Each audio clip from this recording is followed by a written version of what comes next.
Chapter 3590. Xiaohua. Xiaohua said straightforwardly, "Do you have anything else here? As long as it's in the Thousand Demons' sacred realm, I want it." The demon was a bit surprised. After thinking for a while, he took out a small Qingquan bag and handed it to Xiaohua. "Immortal friend, take a look. Is there anything suitable?" Xiaohua took it and scanned it with his spiritual sense. There were many strange things inside, and many spirit fruits that he had never seen before. Thus he nodded and said, "Not bad, they are all suitable. How do you want to trade these things? Do you want primeval stones or pills?" "Of course it's primeval stones." The demon was simply overjoyed. Looking at Xiaohua's small Qingquan bag, he said in a low voice, "Immortal friend Xiao is indeed a straightforward person. Immortal friend can give these things for 50 top-grade primeval stones." TSK. Xiaohua smacked his lips and shook his head. "Immortal friend, you underestimate me too much. Although I like rare things, I'm not an idiot." The demon smiled embarrassedly. After thinking for a while he said, "Then 40. These things might not be worth it, but I spent a lot of effort to bring them here from the Thousand Demons' sacred realm. I have to earn some hard-earned money, right? And I'll let it go this time. After all, it's my first time." If it was the Xiaohua of the past, he would probably haggle. However, thinking about the primeval stones in the space, Xiaohua gave up and said generously, "Thank you, immortal friend. Thank you, immortal friend." Even so, the demon was unexpectedly happy. After Xiaohua gave the primeval stones to the demon, Xiaohua smiled and said, "Immortal friend, I'll ask one more question. Did you bring these things from the Thousand Demons' sacred realm yourself?" The demon put away the primeval stones and said with a smile, "My name is Ingpa. Immortal friend can call me by my name." "What, immortal friend? I feel awkward hearing it." Then you can also call me Taoist Master Xiao," Xiaohua said with a smile. Ingpa hurriedly cupped his hands and said, "So it's Taoist Master Xiao. I've been rude. No need to be so polite." Xiaohua waved his hand and said, "Currently, nascent soul cultivators are everywhere on this Yaotai mountain, and gold core cultivators are as numerous as dogs. Who am I to you?" As soon as he said this, Ingpa was stunned for a long time. Then the armor on his body shook violently, as if he was trying to hold back a smile. After a while, he cupped his hands and said, "Spiritual master is really a master. This one has been enlightened." "And, let's return to this Xiao's question first," Xiaohua said with a smile. "Perhaps we can have an even bigger deal." Ingpo's eyes lit up as if he had understood something. He hurriedly asked, "What do you mean by that?" "My strength is weak, so it is impossible for me to travel from the Thousand Demons' sacred realm to the hidden immortal continent in such a short period of time. Thus, I contacted some of my fellow clansmen in the Thousand Demons' sacred realm. My fellow clansmen are also similar in strength to me. I don't dare to do big things, so I can only do small things." "And what other good things do you have that you haven't taken out yet?" Xiaohua nodded his head, thought for a moment and asked. Ingpa knew that Xiaohua was testing him. He hurriedly took out an even smaller Qingquan bag and handed it over to Xiaohua, saying, "Spiritual Master Xiao, this is all that I have brought this time. Please take a look and see if there is anything you want." As expected, you have good things hidden away." Xiaohua laughed. When his divine sense swept over the small Qingquan bag, the smile on his face became even wider. He nodded and said, "Although I have no use for most of these things, in order to show my sincerity, I will take all of them." As he spoke, Xiaohua put away the things, took out a considerable amount of primeval stones, put them into the small Qingquan bag and handed it back to Ingpa. Ingpa was overjoyed when he saw it. He looked around and said with a smile, "I have received Spiritual Master's sincerity. Tell me, what do you need me to do?" "Nothing else. I only want you to sell me the spirit fruits, spirit wood seeds, materials for artifact refinement, and so on from the Thousand Demons' sacred realm. Anything that can be used by the disciples of my Taoism can be sold to me," Xiaohua said with a smile, "especially the white bones and other items in your cosmos sack. I really like them." "Really?" Ingpa beamed with joy. That kind of smile could be felt even through the helmet. Xiaohua said indifferently, "What? Do you think I am joking with you?" No. Ingpa hurriedly waved his hand. "I just feel that... You feel that it is inconceivable that I want these things?" "Indeed." Ingpa answered honestly, "My demon realm has many magical things. For example, this ordinary snake eye fruit is extremely beneficial for the recovery of the human race's physical body. There is also the life-extending fruit. It is said that it can extend a human's life by 10 years.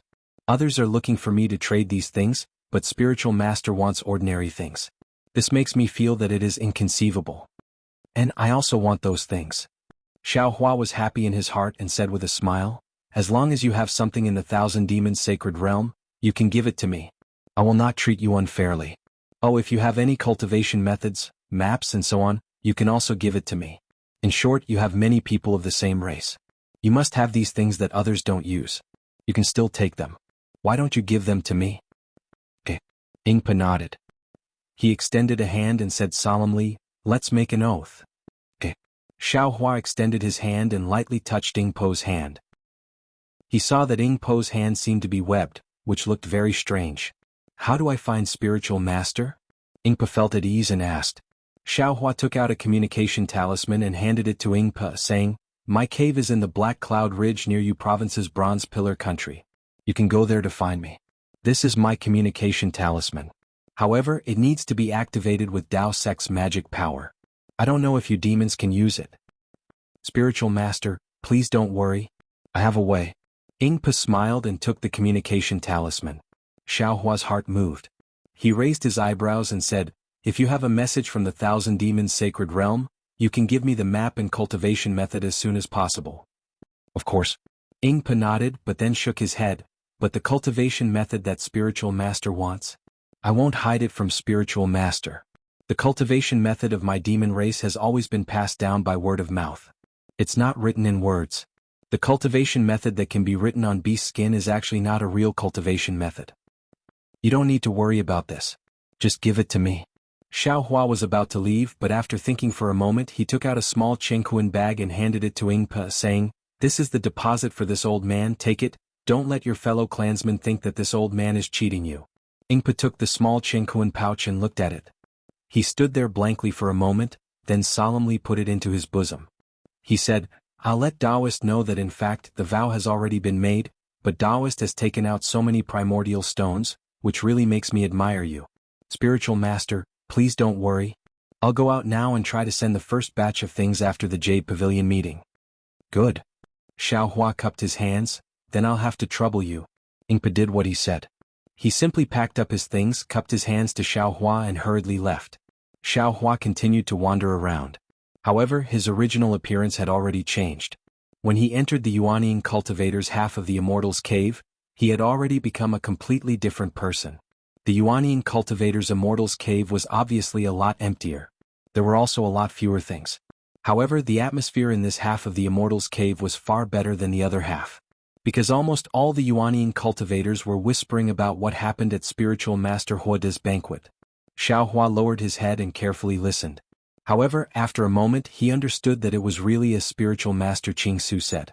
Spiritual Master Huoda was humiliated by Xiao Hua. He really couldn't continue the banquet. He pretended to be drunk and retreated. His disciples hurriedly came out and apologized to everyone. Then they wanted to invite everyone to drink. After a while many cultivators said goodbye and left. The auction that Spiritual Master Huoda mentioned was never mentioned again.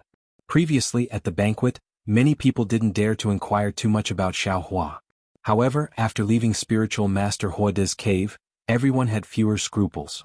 About Xiao Hua was immediately inquired by everyone. Although it was only killing a country's state preceptor and prime minister's father, which wasn't too much of a bragging matter, but Taoist cultivators had been bullied by Confucian cultivators for a long time.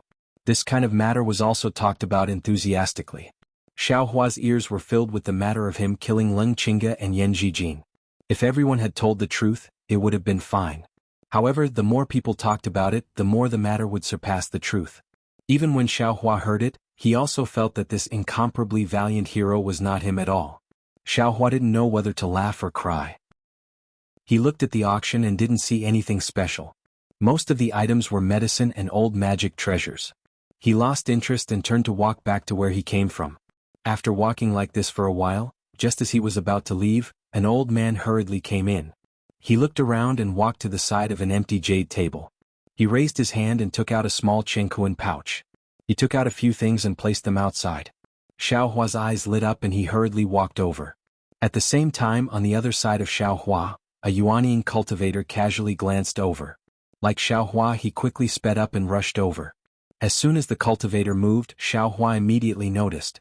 He flew towards the old man with a flying technique. When the cultivator saw that Xiaohua was faster than him, he turned his eyes and raised his hand. A gust of wind whistled down and grabbed at a broken mirror in front of the old man. Xiaohua frowned and coldly snorted. He waved his Taoist robe. With a loud bang, a force appeared around the old man and immediately broke the gust of wind. Ah! The old man was clearly stunned. He had just stood still and didn't even see the situation around him clearly. Rays of light flashed around him, catching him unprepared. Xiaohua didn't even sway. His footsteps were still the same. In a moment he stood in front of the old man's jade table. He raised his hand and picked up the broken mirror. He looked at the cultivator who was just sent flying by his sleeve. "You, what are you doing?" The cultivator's face was a bit pale. He took a few steps back and the blood in his body surged. After a moment he calmed down and hurriedly shouted. Chapter 3591. Xiaohua disdainfully glanced at the cultivator and coldly said, "This old man won't do anything. This old man just wants to take a look at this little mirror. You dare to snatch the magic treasure from I?" The cultivator was flustered and exasperated. "I saw it first." Xiaohua ignored the cultivator. He looked down at the small mirror in his hand and asked the old man, "Fellow Taoist, how much do you want to trade for this?" "This." The old man hesitated. He'd never imagined that this inconspicuous damaged magic treasure would actually cause competition, and he couldn't think of a way to raise the price for it. "Does fellow Taoist want origin stones, magic treasures or medicinal pills?" Xiaohua asked indifferently. "Reverend Shifan." The other cultivator had already walked over at this time. He fiercely glared at Xiaohua and said to the old man, "I am Reverend Chu Feng from Jingwan Mountain in the Jing province. I am an old acquaintance of Fairy Su Ming from the Ji province. This item is very important to me. I hope you can trade this item to me." When Reverend Shifan heard Reverend Chu call out his name and mention Fairy Su Ming, his expression changed slightly. Xiaohua at the side could clearly see that this Taoist master Shifan seemed to be very afraid of Fairy Su Ming. But Taoist resting sail was somewhat hesitant. This fellow Taoist already has this item in his hands. After all, this is the rule of the bazaar. What are the rules of the trade fair? Taoist Master Chu Feng said coldly, "The rules of the trade fair are not to bully the weak, nor is it to force people to buy or sell. Fellow Taoist, you don't plan on selling this item, so it's reasonable for anyone to come. If you don't intend to sell it, why put it on the jade table?" Xiaohua naturally would not let go. Without waiting for Reverend Shifan to speak, he immediately said, "Reverend Shifan, there is no need to pay attention to him. How are you going to sell this item?" "Apologies." Unfortunately, without waiting for Taoist Resting Sail to open his mouth, Taoist Chu Feng called out again, "Taoist Resting Sail isn't prepared to sell it, so naturally there won't be a price, right? Don't you think so, Spiritual Master Rest Sail?" Taoist Master Chu Feng's words were clearly raised. It wasn't an exaggeration to say that he was threatening Taoist Rest Sail. That is indeed the case. "Fellow Taoist, please return this item to I. I took this item by mistake. This item is not for sale." Reverend Rest Sail gritted his teeth and said. Xiaohua was very reluctant to part with this small mirror because this small mirror was very similar to the IC mirror. When he held it in his hand, a familiar feeling came from his hand. Xiaohua was almost certain that this was one of the fragments of the Kunlun mirror. Currently, Xiaohua did not have any magic weapons that were suitable for him.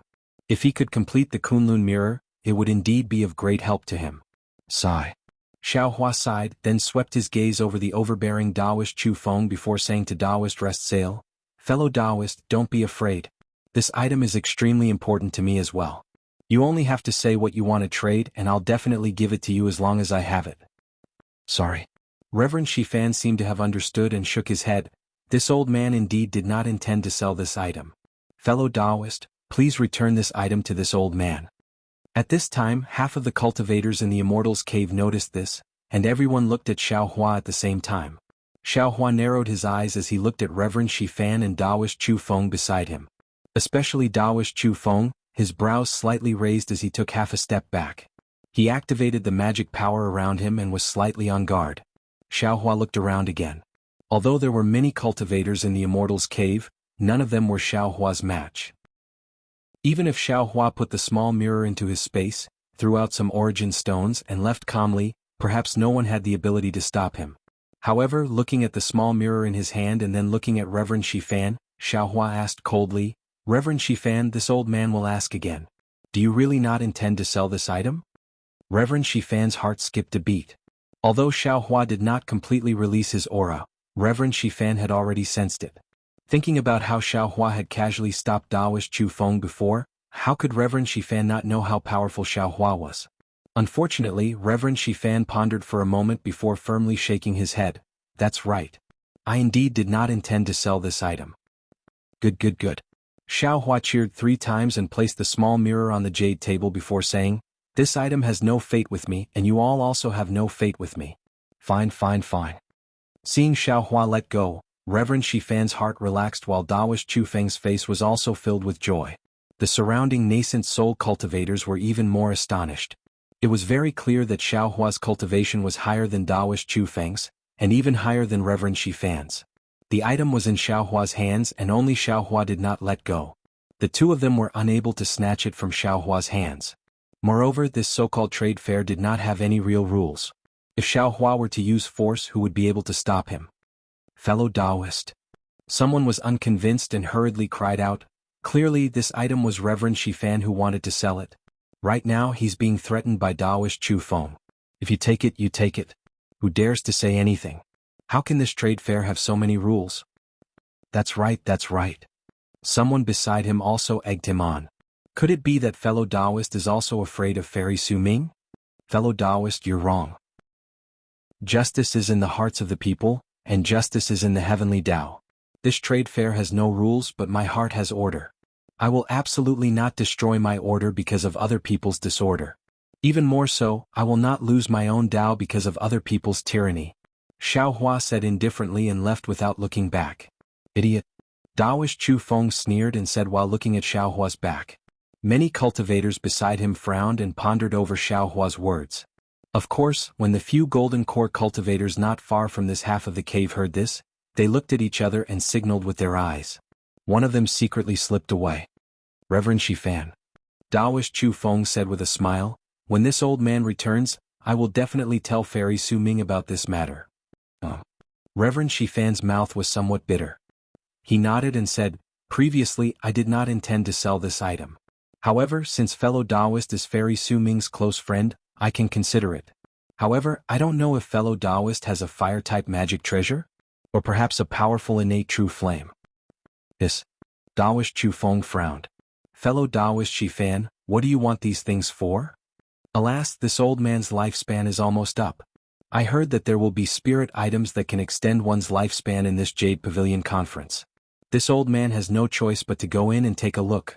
Daoist Chu Feng's eyes turned slightly and he said with a smile, fellow Taoist must have also obtained the secret information of the Jade Pavilion conference. How about this, fellow Taoist? I have all of these items that fellow Taoist mentioned. However, if I give them to fellow Taoist, the two of us may not have enough. How about this, you and I enter together? I can take out these items of extreme yang for fellow Taoist to use. I can also help fellow Taoist obtain the longevity fruit. Fellow Taoist can temporarily lend this item to I for use. After the Jade Pavilion conference you can formally give it to I. How about it? Oh, at that time, fellow Taoist, I will give fellow Taoist enough primordial stones? Reverend Shifan smiled bitterly. He felt as if he had lifted a rock and smashed it on his own foot. At this time what else could he do? He could only nod and agree. Not to mention the discussion between the two, Xiaohua rather gloomily walked out of the Immortals' cave used for the Jade Pavilion conference. Wind blew beneath his feet as he flew into the air, directly flying towards his own palace. However, after just flying for a moment, Xiaohua stood in the air again. He turned his head towards a direction and said indifferently, fellow Taoist, what is the meaning of this? Why are you following I? As soon as Xiaohua's voice fell, a faint radiance flashed in the air. A golden core old man appeared in a rather sorry state. He flew in front of Xiaohua and saluted respectfully, Junior Zhang Chunyang. Previously, I heard Senior's words of Yaotai Mountain is in disorder, but my heart is in order. I was very moved, so I wanted to visit Senior's palace. Since it's a visit, why do you have to be so sneaky? Xiaohua waved his hand indifferently. If your heart is flawed, why bother others? After saying this, Xiaohua ignored that cultivator and turned around to leave. The golden core old man looked at Xiaohua's back. In the end, he didn't dare to chase after him. He could only look at the sky and wave his hand. A faint crane-like mist flew out and disappeared in the air. Xiao Hua didn't directly return to his palace. He looked around and was about to fly towards the tent outside the Yaotai mountain. Unfortunately, before he could approach the tent, Xiao Hua's brows wrinkled again. He stopped in the air and calmly waited for a few breaths. Then he slowly turned his head and said, "Fellow Taoist, is there something wrong? This old man's mood isn't good today. Don't make this old man unhappy." Hee hee. A voice came from the night sky. Immediately after, a dense brown mist seemed to boil and expand in the night sky. Then, a cultivator wearing black skin-tight clothes appeared from the mist and said with a smile, "Fellow Taoist, strength is indeed outstanding. You were actually able to discover my boundless dark night. This one really admires you." Confucian cultivation techniques are open and aboveboard. If they're used in a secretive manner, they're naturally inferior. Xiao Hua indifferently replied, "Not to mention this old man, anyone with an open mind would be able to detect it." He, fellow Taoist, is indeed a person of the passage. Although your cultivation base is that of a Taoist, your every move has the demeanor of a great Confucian cultivator. Although that cultivator's face wasn't covered, it was actually blurry in the night. Xiao Hua was disinclined to use his divine ability to check. "Fellow Taoist, is there something wrong?" My palace master heard fellow Taoist's words. Yaotai Mountain is disorderly but not orderly. He was quite interested in fellow Taoist and specially sent me to invite fellow Taoist for a while. After saying this, that cultivator raised his hand and took out an invite-like thing. With a wave of his hand, he sent it in front of Xiao Hua. Xiao Hua's eyes slightly narrowed. He looked at the invitation in front of him. This was a square bamboo joint. There were fine inscriptions around it. These inscriptions were like pieces of bamboo leaves. Between the bamboo leaves, wisps of clear air gushed out. A wave of fragrance came along with this clear air. In the middle of the bamboo joint, there were 3 large words: Star Lord Hall. These 3 large words were different from the inscriptions around it. If one looked carefully, each stroke condensed a kind of flicker. The edges of each flicker carried starlight. At a glance, this Star Lord Hall looked like 3 falling stars. Chapter 3592. Xiao Hua smiled and flung his sleeve. He didn't accept the invitation and instead sent it to the martial artist. He said solemnly, "I am a Tao sect cultivator. I don't want to make friends with Confucian cultivators. Moreover, the Jade Pavilion conference will be held in 3 days. If I pay a visit to the Star Lord Palace before that, I'm afraid it will cause a misunderstanding." That martial artist stared blankly for a moment. Looking at the invitation card in front of him, he waved his hand and the invitation card flew back to Xiao Hua. He said, "My palace master only appreciates fellow immortal. This trip is just for tea and conversation. It has nothing to do with the Jade Pavilion conference." "Fellow immortal, you're wrong." Xiao Hua waved his hand and returned the invitation. He said with a smile, "The ancients said that if you don't accept a melon field, you won't accept a plum tree. Since our hearts are magnanimous, why do we have to do those things that make others suspicious?" "Fellow immortal, you're wrong." The martial artist waved his hand for the 3rd time and returned the invitation to Xiao Hua. He said, "Since our hearts are magnanimous, why do we have to be afraid of other people's suspicions? We just have to do what we think is right. How can other people know?" Xiao Hua stared at the invitation in front of him. He didn't hesitate. He raised his head and said, "There is no scale in other people's eyes, but there is a scale in this old man's heart. There is no weight in other people's hands, but there is a weight in heaven and earth. This old man isn't afraid of other people's suspicions, but this old man's inner demons. This old man is afraid." With that, Xiao Hua waved his hand. He didn't touch the invitation and flew up again. He said in a cold voice, "This matter ends here. There can be a first and second time in this world, but there is absolutely no third and fourth time." Seeing the invitation fly back to him and hearing Xiao Hua's warning, the martial artist's eyes flashed with a cold light. He opened his mouth and a black chi rolled and annihilated the invitation. A pitch-black flame appeared in the black chi. In a moment, the invitation turned into ashes and a few strands of clear chi fell into the martial artist's hand. The martial artist waved his hand slightly. These strands of clear chi soared into the sky and disappeared in an instant. Refusing a toast only to be forced to drink a forfeit. The martial artist sneered. Black chi once again surged out from his body. In just a few breaths, he blended into the night once again. Refusing a toast only to be forced to drink a forfeit. Almost at the same time, above the heavy red clouds above the foot of Yaotai Mountain, at the summit of Yaotai Mountain, Within an elegant palace, several streaks of clear air rushed in. On the wall, a three-colored mist surged, revealing a clear and bright night scene. Within this night scene was precisely Xiaohua's slowly flying back figure. These words were spoken by a middle-aged man with a tall stature, an elegant appearance and a bulging forehead. This middle-aged man was wearing a scholarly robe and was sitting on a wooden chair. Above him was an old man with white hair and beard. He was holding an ancient book in his hand and reading it with narrowed eyes. Obviously, due to the mist surging on the wall and the influence of this middle-aged man's words, the old man raised his head. Although the old man's face was full of wrinkles, even on his forehead, these wrinkles didn't make people feel that he was old at all. There was only an extremely wise feeling. Not to mention that the old man's eyes were moving, a kind of divine light that could penetrate one's heart and lungs appeared from time to time. The old man glanced at Xiaohua's back on the wall and said with a smile, "Linghu, what made you so angry?" Reporting to Hall Master. The scholar called Linghu bowed and said, "These days, Subordinate has been trying to find a few suitable helpers among the Taoist cultivators who came to participate in the Yaotai conference. However, after finding a few, I always felt that they weren't suitable. It's either that they were insatiable or that their cultivation was insufficient. Today it's rare to see a Taoist cultivator who understands the law and etiquette and has the demeanor of our Confucian cultivators." Subordinate ordered people to bring an invitation card from our Star Lord Hall to invite him. However, he actually refused, using the excuse of not accepting melons in the field and not accepting a plum under a plum tree. Tell me, how can Subordinate not be angry? How can Taoist cultivators come and go as they wish? This cultivator is actually interesting. What's his cultivation? The interest on the old man's face was greatly aroused. He looked at Xiaohua's slowly flying figure and asked. Subordinate can't tell, but he should be around the 4th grade lower rank of essence energy. Heh, he came for the Yaotai Mountain State Preceptor's contract. The old man chuckled. But all Taoist cultivators have a sharp spirit in their hearts. They want to establish a country, want to make some achievements and achieve great achievements. Let him suffer a bit of setback and know the power of our Confucian cultivators. He will be convinced. Scholar Linghu nodded. Subordinate knows. That year, when Hall Master subdued Taoist Master Huoda, it should be like this. When the old man heard this, his brows slightly wrinkled. Scholar Linghu immediately knew that his words were wrong and hastily bowed. Subordinate understands. I won't dare mention these words again. And you keep an eye on this cultivator. See where his palace is.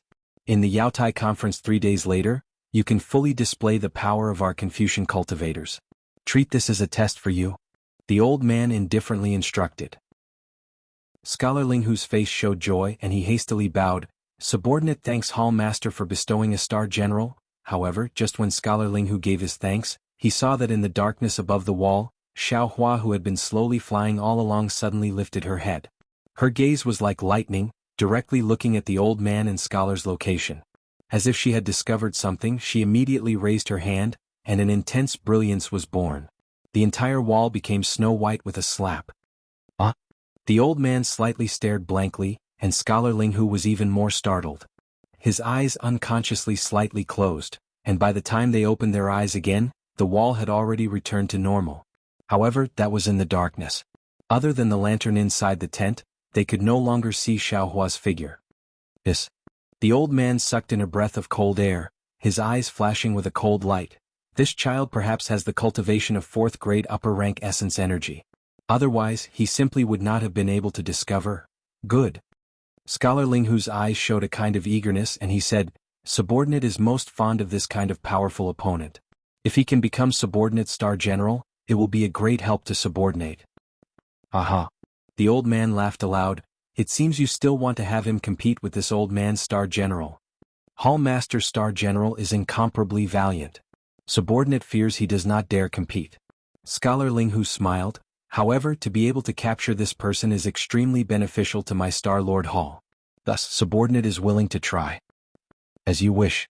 The old man waved his hand. This time's Jade Pavilion gathering is different from before. You must be careful. Do not suffer a backlash from this Taoist cultivator. Oh, right, how is the situation on Taoist Master Huoda's side? Yes, Subordinate knows. Subordinate will be careful.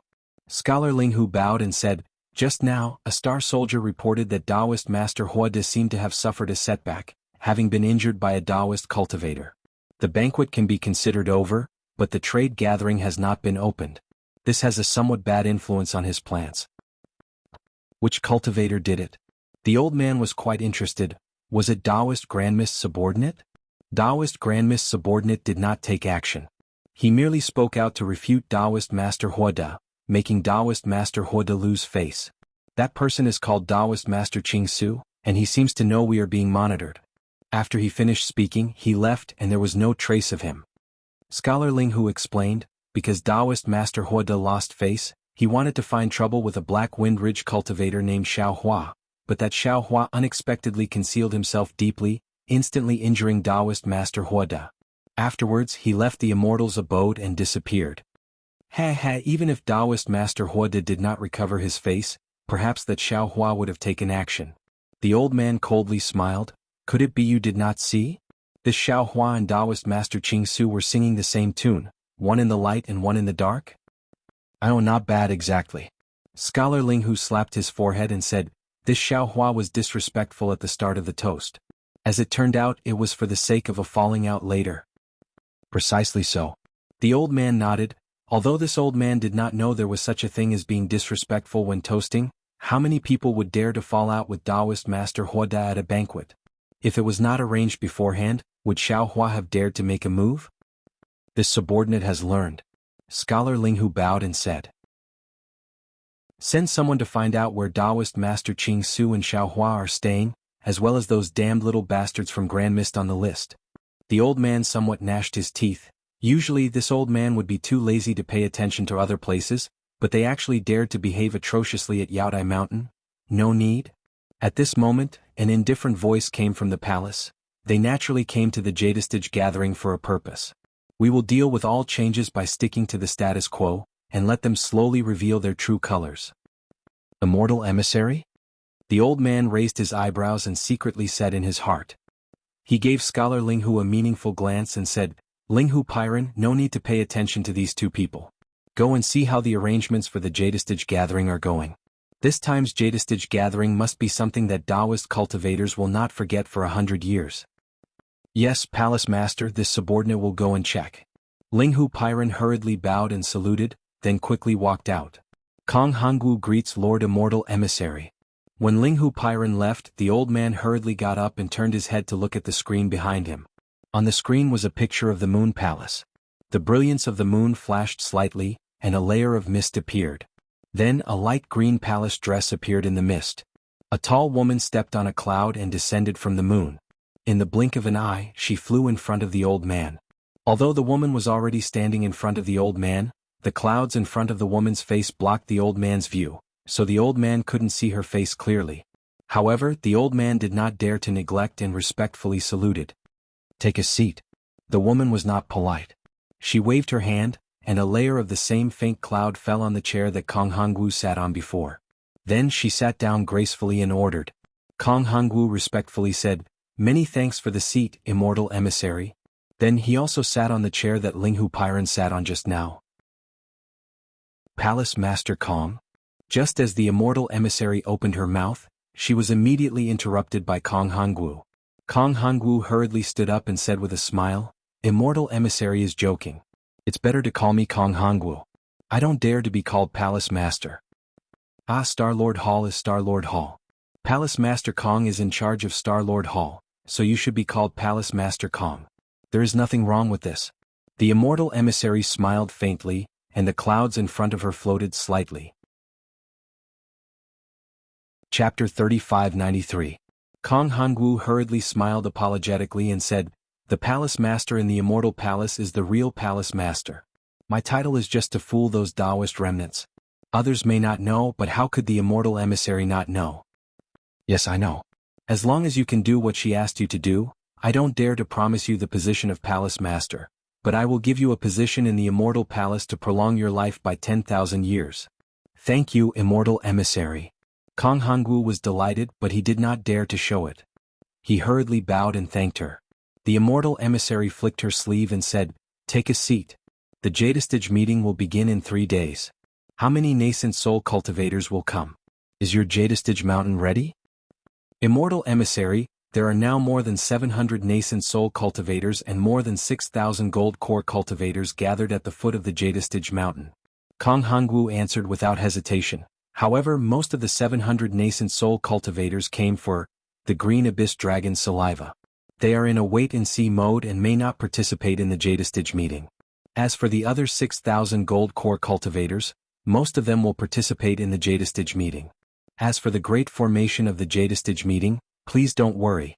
Ever since I got your formation diagram, I personally urged the 28 Star Lords to rearrange the great formation of the Jadestige mountain. On the basis of this great formation, the heavenly generals sent by the immortal emissary worked together to set up the sun, moon and star immortal arrays. Not to mention nascent soul cultivators, even out-of-body and spirit-severing cultivators will not be able to leave alive. That's good. Someone has already reported this to me. Your Star-Lord Palace has done a good job. The immortal emissary nodded. It seems that everything is ready now except for the east wind. Indeed. Kong Hongwu smiled. As long as I open the great formation of the Jadestige mountain in 3 days, we can proceed according to your plan. However, I can't guarantee how many nascent soul cultivators will enter the formation. The immortal emissary chuckled and said, Kong Hongwu, do you think I'm just drawing a pie in the sky? Look at this. What is this? As he spoke, the 3 jade boxes landed in the air of the palace. The 3 jade boxes were similar in style and shape. They were all square and several inches in size. They flashed with light, and under the light, the inscriptions were like poems and essays. They were like chains flowing on the surface of the jade boxes. Wisps of clear air came from the inscriptions and fell into the light. Kong Hongwu opened his mouth. After a while, he said in a low voice, Immortal Envoy, could it be that the words you asked me to spread are true? Why wouldn't it be true? The immortal emissary smiled faintly. This is the east wind that I was talking about. It's not the east wind that you speak of. But these things are too precious. I feel that it's truly a pity to give them to the remnants of the Taoist sect. If they don't want to, then I'll just make something up. Kong Hongwu looked at the 3 jade boxes with surprise in his eyes and said in a low voice, Foolish, short-sighted. The immortal emissary said coldly, If there are no Taoist sect cultivators coming out of the Yaotai mountain with these things, who will believe in the Yaotai gathering in the future? Besides, you said that most of the 700 nascent soul cultivators who came were just spectators. If you don't take these things out, will they come to the Yaotai gathering? But, Kong Hongwu still shook his head slightly. These things are too precious. Even if we take them out, there's no need for them to get them. In the past, many nascent soul cultivators came out empty-handed and didn't get anything. No matter how precious these things are, they are nothing compared to the gift that she gave to the Empress at her birthday banquet. The immortal emissary smiled faintly. Besides, there are very few nascent soul cultivators who can come out of the Yaotai gathering this time. If your Star-Lord Palace doesn't take out something, how can the Taoist sect cultivators be convinced? Unless you don't want to be the Star-Lord Palace master anymore, unless you don't want to hold the Yaotai gathering anymore. Yes, thank you, immortal emissary, for your consideration. Kong Hongwu nodded, then waved his hand and 3 jade boxes fell into his hand.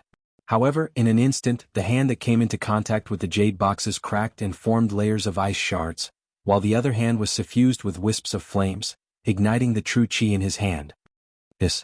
Kong Hongwu was shocked and hurriedly urged his true qi. After a layer of dark green flashed, all the strange phenomena disappeared. After Kong Hongwu received the 3 jade boxes, he looked at the immortal emissary and probed, I still have 2 questions to ask, immortal emissary. Speak. I have just told Linghu Pyron that the Taoist sect's old man Hongmeng has revived, and now he has begun to show off in the hidden immortal continent. That Taoist master Qing Su, Xiaohua, and a dozen gold core cultivators should all be his subordinates. If immortal emissary doesn't let me deal with it, what should I do? Or should immortal emissary bring this news back to the immortal palace and ask immortal general immortal monarch to deal with it?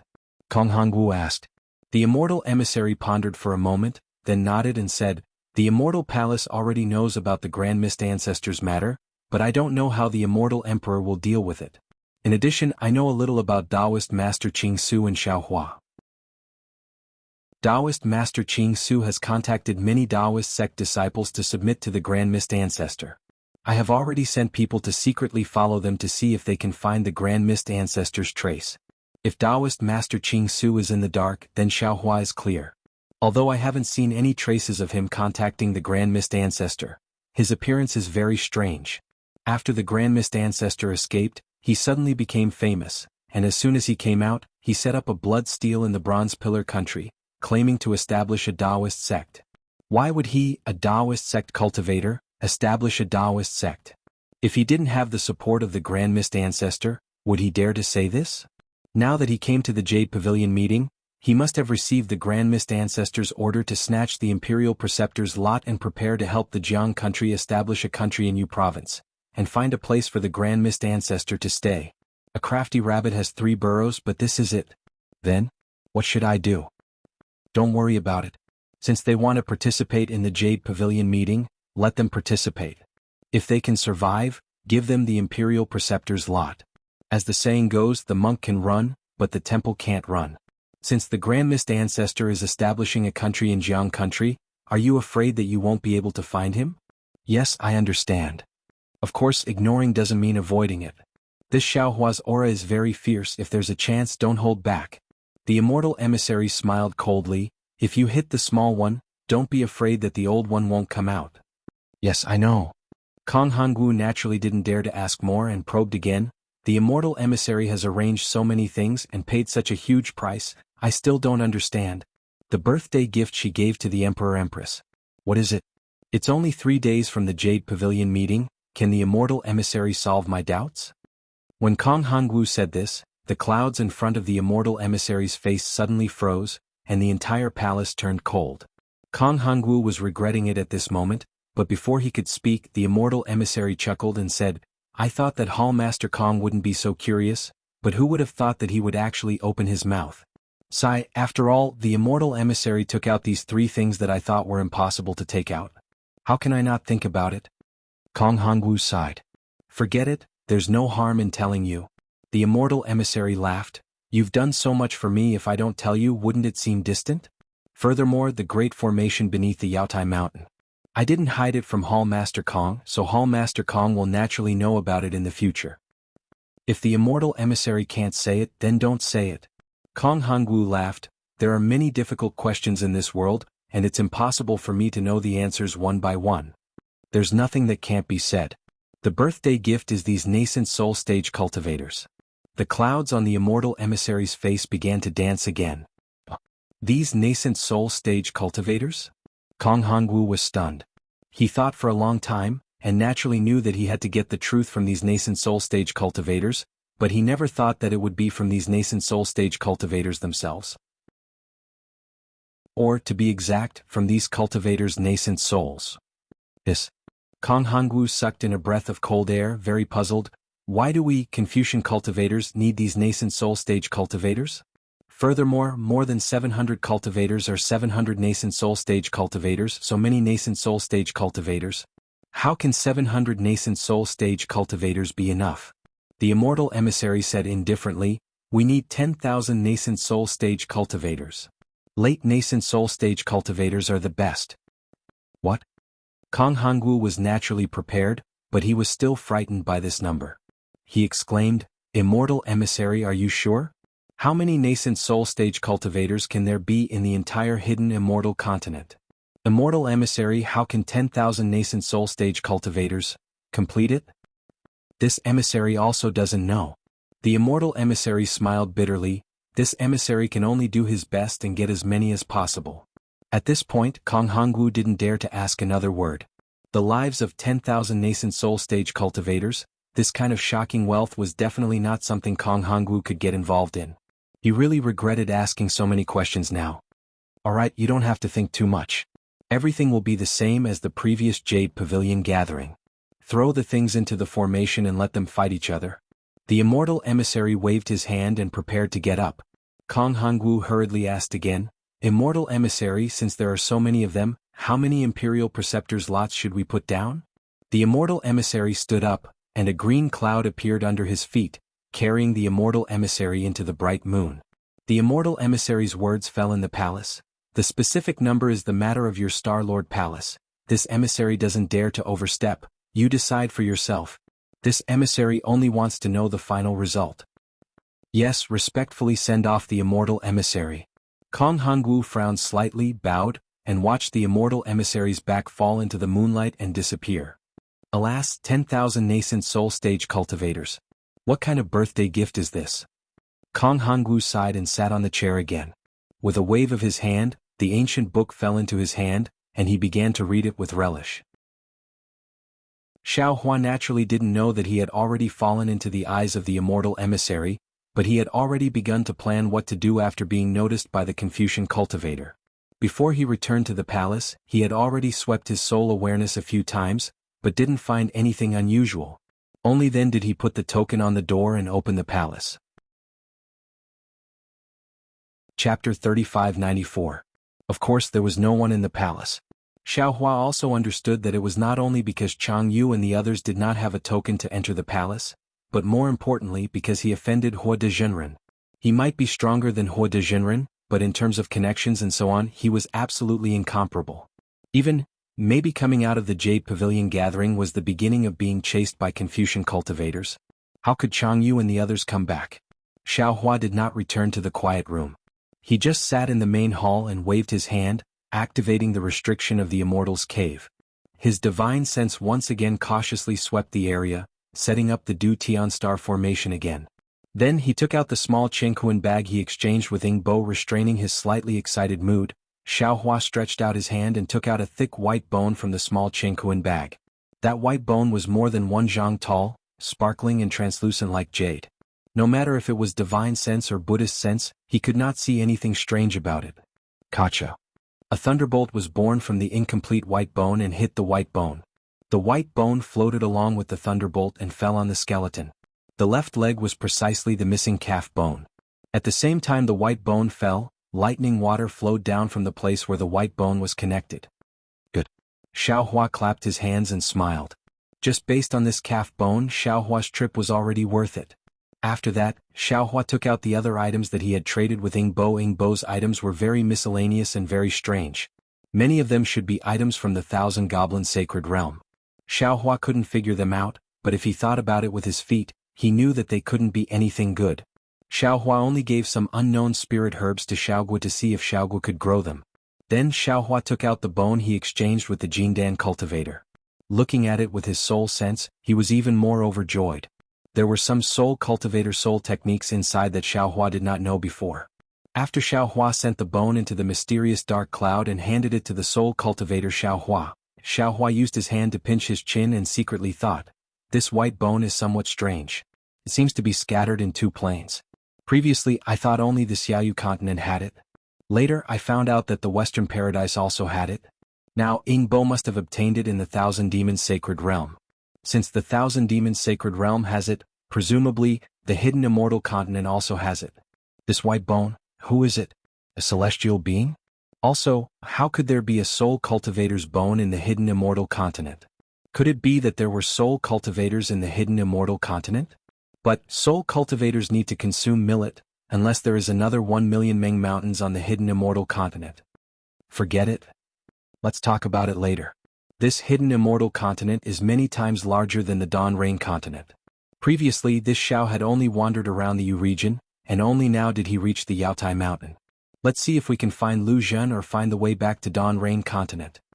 When he thought up to here, Xiao Hua's brows raised as he spoke in surprise. When Xiao Hua scanned with his divine sense, a look of joy appeared on his face. He put away the capital star formation and then took out the token from his bosom. A ray of light shone from the token, and the door to the palace opened. Chang Yu and Wu Tianxin quickly walked in from the outside. When the two of them saw Xiao Hua sitting inside the palace with a smile, they looked at each other and nodded slightly.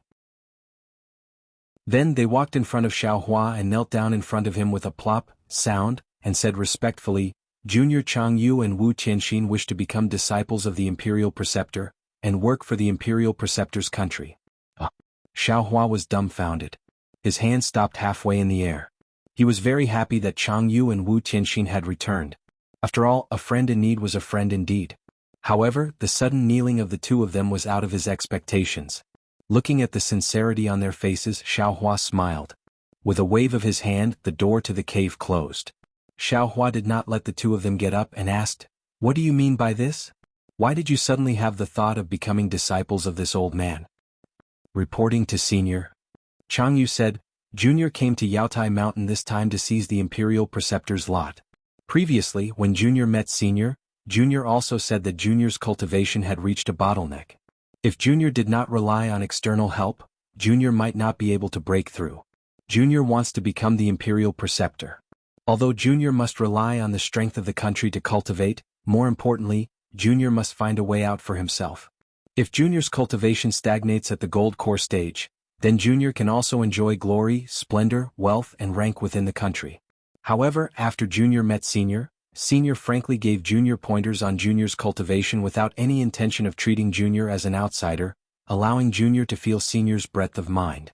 In addition, since Senior wants to establish a country and fight for the Imperial Preceptor's lot with Junior, Junior's chances will be reduced.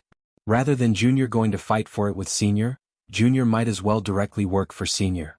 This is also the reason why Junior did not come when Wu Tianxin and Zhu Qingli came to Senior to ask for benefits. Junior was thinking about how to ask Senior. No wonder this old man didn't wait for you. It turns out that you were casting a long line to catch a big fish. Xiaohua laughed. Chang Yu's heart relaxed and he said, actually, Junior originally wanted to wait for Senior to seize the Imperial Preceptor's lot before bringing it up. But tonight, Senior defeated Taoist Master Huoda, and Junior heard a few nascent soul seniors talk about Senior's deeds. Junior knows that this is a chance for Junior. If Junior does not take advantage of Senior's awkward situation to provide timely assistance, when will Junior wait? Xiaohua nodded slightly but did not comment and looked at Wu Tianxin again.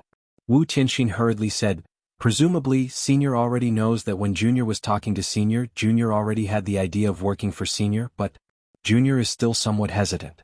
Junior has the same idea as Senior Martial Brother Chang. Junior does not dare to disturb Senior at this time. Junior wants to wait until after the Jade Pavilion meeting to mention it to Senior. However, just now, after Senior left Taoist Master Huoda's banquet, Senior Martial Brother Chang, Zhu Qingli and Junior discussed. Zhu Qingli said that Senior offended Taoist Master Huoda. Although Senior's strength is greater than Taoist Master Huoda will definitely take revenge on Senior. Senior's future is worrying, so Zhu Qingli does not dare to get too close to Senior. At the same time, he advised Junior and Senior Martial Brother Chang not to return to Senior's palace. Junior does not know what benefits Zhu Qingli obtained from Senior, but Junior knows that Junior must come back. Out of Junior's expectation, Senior Martial Brother Chang also wanted to come back.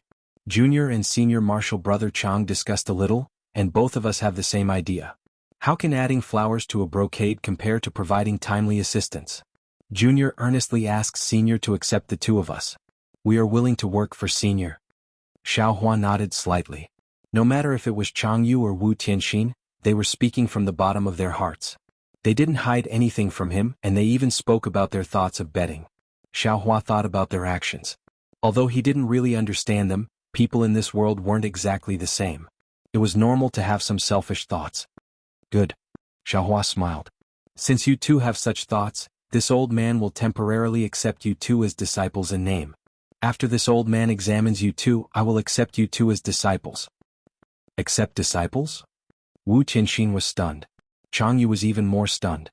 They looked at each other with surprise in their eyes. Xiaohua was even more stunned. His face was somewhat unsightly. Thinking about what the two of them said just now, his heart thumped. That's right, they had always said that they would work for the state preceptor and Senior. They did not say that they would become his disciples. Senior, are you really going to accept us as disciples? Wu Tianxin carefully asked again. Xiaohua blinked his eyes and waved his hand in embarrassment. The Xiao heard wrongly. You wait, we kowtow to master. Unexpectedly, ecstasy appeared on the two's faces. This made Xiaohua even more surprised. He shouted and kowtowed 9 times on the ground. Get up, get up. Xiaohua hurriedly raised his hand and helped the two up. He asked curiously, so you two did not plan to become his disciples? Master. Chang Yu respectfully got up. He looked at Xiaohua strangely and said in a low voice, on the hidden immortal continent, we Taoist cultivators cannot openly accept disciples. Being able to work for master is already the limit of Confucian cultivators' tolerance. Xiaohua understood. Li Xiang and the others all thought that he knew about this matter. They never mentioned it to him. Xiaohua laughed and waved his hand. Haha, the rules of Confucian cultivators were broken by this Xiao. Since this Xiao wants to establish a Taoist sect, what is there to be afraid of? This Xiao even wants to establish a sect. Master. Changyu hurriedly said. You can't say this here. This is Yaotai Mountain. And this old man knows. Xiao Hua nodded. In this old man's eyes, Yaotai Mountain is just Yaotai Mountain. Wu Tianxin opened his mouth again. Master, since this disciple has become your disciple, then please give this disciple a proper name. This disciple can no longer use his previous name. Xiao Hua knew about Wu Tianxin's abnormality and understood that this matter might be related to his life. He thought for a moment and said, How about Wu Tian? Wu Tianxin was overjoyed. He knelt down again and said, Thank you, Master, for giving me a name. From now on, this disciple is Wu Tian. Xiao Hua helped him up and said with a smile, Even if you cultivate to nascent soul, you can still be called Taoist Wu Tian? Yes, this disciple understands. This is this disciple's Dharma name. Wu Tian was really happy. This was Xiao Hua's promise to him. Changyu looked enviously at the side and said in a low voice, Master, you can't favor one and discriminate against the other. This disciple, Xiao Hua rolled his eyes at him and said, You guys have just become my disciples. This old man still doesn't know your specific cultivation level. How can I give you any benefits? Especially you've already reached the late stage of Jindan. After the Yaotai gathering. Xiao Hua originally said that he didn't know the specific temperament of these two people and that he still wanted to test them. However, when the words reached his mouth, he changed them to cultivation level. At this moment, his heart was even moved. He thought for a moment and nodded. Alright, since you guys can bet on this old man, then this old man will also bet. Changyu, you better not disappoint this old man. Chapter 3595. When Changyu heard this, he was overjoyed. He hurriedly knelt down and said, Master, don't worry. Disciple will not disappoint Master's expectations. Follow this old man to the quiet room. Xiao Hua waved his hand and ordered, Wu Tian, you cultivate here. Yes, Master. Changyu was overjoyed. He climbed up from the ground and followed behind Xiao Hua. Wu Tian also bowed and said, Disciple understands. Disciple will protect Master and senior brother. After entering the quiet room, Xiao Hua ordered Changyu to sit cross-legged. He closed his eyes and stretched out his hand. A very faint crystal thread appeared on his index finger and fell on Changyu's dantian. After the time it took to eat a meal, Xiao Hua's face was expressionless. He didn't even frown. Changyu's heart slightly tightened. Go ahead, let this old man take a look. Suddenly Xiao Hua spoke. Changyu very naturally agreed. All right. But before cultivating, a trace of hesitation flashed through Changyu's heart. After all, he was cultivating in front of Xiao Hua. His cultivation method was no longer a secret to Xiao Hua. Of course, this kind of hesitation was quickly ignored by Changyu. This was only the vigilance of a late gold core stage cultivator. It was also the result of not having a master for hundreds of years. When the cultivation method circulated, Changyu quickly entered a tranquil state. The heaven and earth origin energy in the quiet room flowed into Changyu's body in an orderly manner. Alright, you can stop now. Changyu's cultivation method only circulated a few times. Xiao Hua opened his mouth and moved his finger away from Changyu's dantian. He said somewhat seriously, There's a problem with your cultivation method. Changyu didn't wait to open his eyes. His face was anxious and he quickly asked, Impossible, Master, this cultivation method of yours was taken from someone else's hands. It wasn't passed to you by someone else, right? Xiao Hua asked with a smile that was not a smile. Changyu didn't hide it and nodded, Indeed. Moreover, you've been cultivating for many years and have always been in the late gold core stage. You always feel like you're within the bottleneck, but it also doesn't seem to be within the bottleneck, right? Xiao Hua asked again. Changyu's heart couldn't help but beat wildly. Wasn't this the reason why he wanted to become Xiao Hua's disciple? Master, please give me some pointers. Changyu pleaded. I'm afraid that your situation can only be easily resolved if you become my disciple. Xiao Hua said with a smile. Changyu was puzzled and smiled apologetically.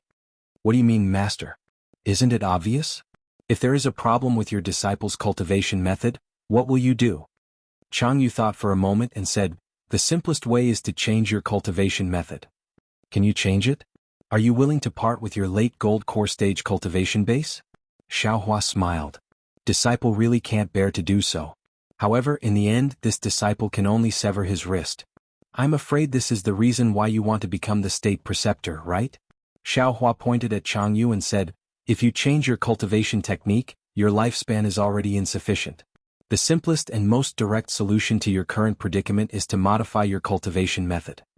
Changyu couldn't suppress the ecstasy in his heart and said in a low voice, it's not that I haven't thought of this before, but even a late nascent soul stage cultivator wouldn't dare to casually change a golden core cultivation method. Furthermore, how can this disciple believe in a cultivation method that has been modified? What about the cultivation method this old man modified for you?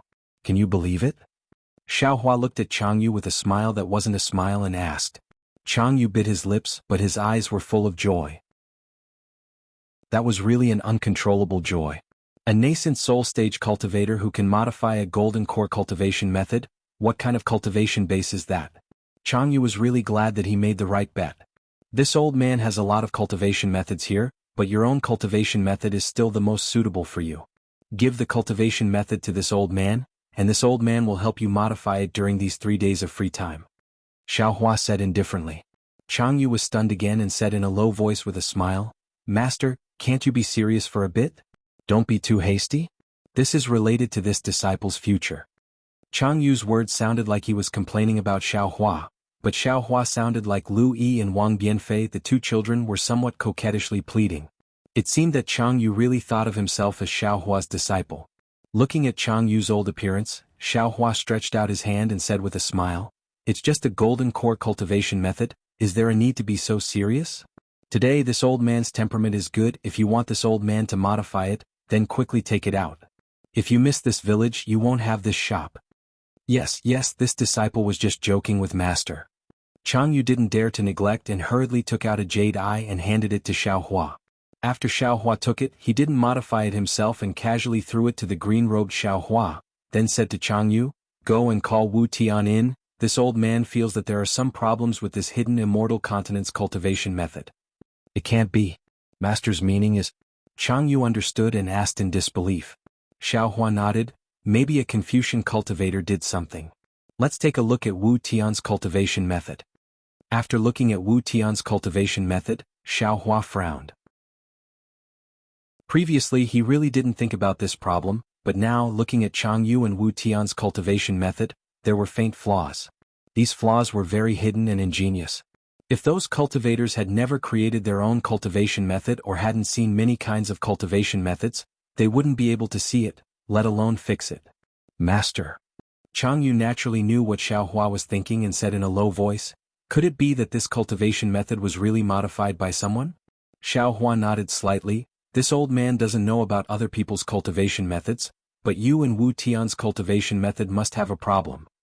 But, Wu Tian said in a low voice, hidden immortal continent still has many nascent soul seniors.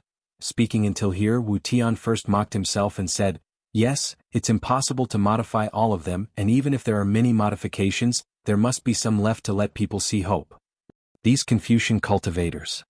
Changyu gnashed his teeth and said, they are really ruthless. The struggle between Buddhism and Taoism is not limited to this.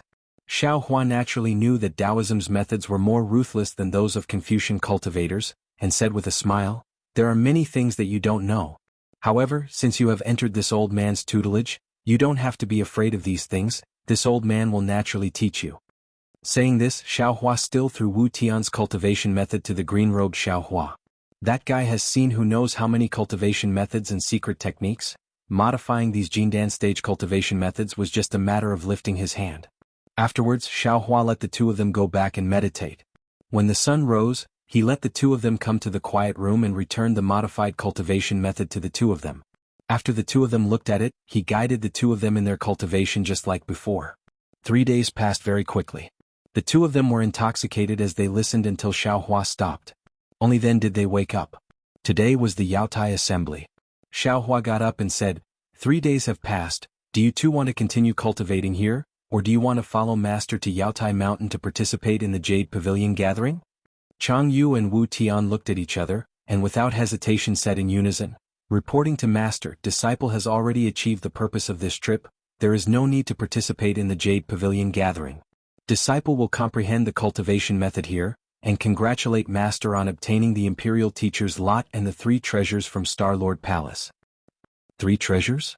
Xiaohua smiled, Although he didn't know what these 3 treasures were, he understood that it was some kind of gimmick from Star-Lord Palace of Confucian cultivators. As Li Xiang said, it was to coax the Taoism cultivators like dogs fighting over bones, so Xiaohua didn't ask much.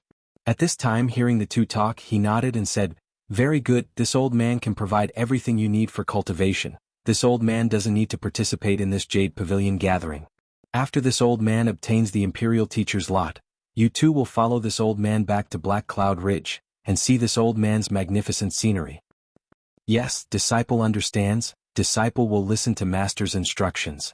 Chang Yu and Wu Tian respectfully sent Xiaohua out of the palace. This palace couldn't be opened by divine sense without nascent soul strength. Xiaohua wasn't here, so Chang Yu and Wu Tian couldn't stay in this palace, and followed Xiaohua to fly towards Jade Mountain. At this time it was already dawn, and the 3 people flew at a moderate speed under Jade Mountain. High in the sky, the red clouds were still covering the sky, and they couldn't see the rising sun. Instead, the rolling clouds made people feel a little depressed. Under the red clouds, many cultivators flew out from the palaces, pavilions and caves, and gathered towards Jade Mountain.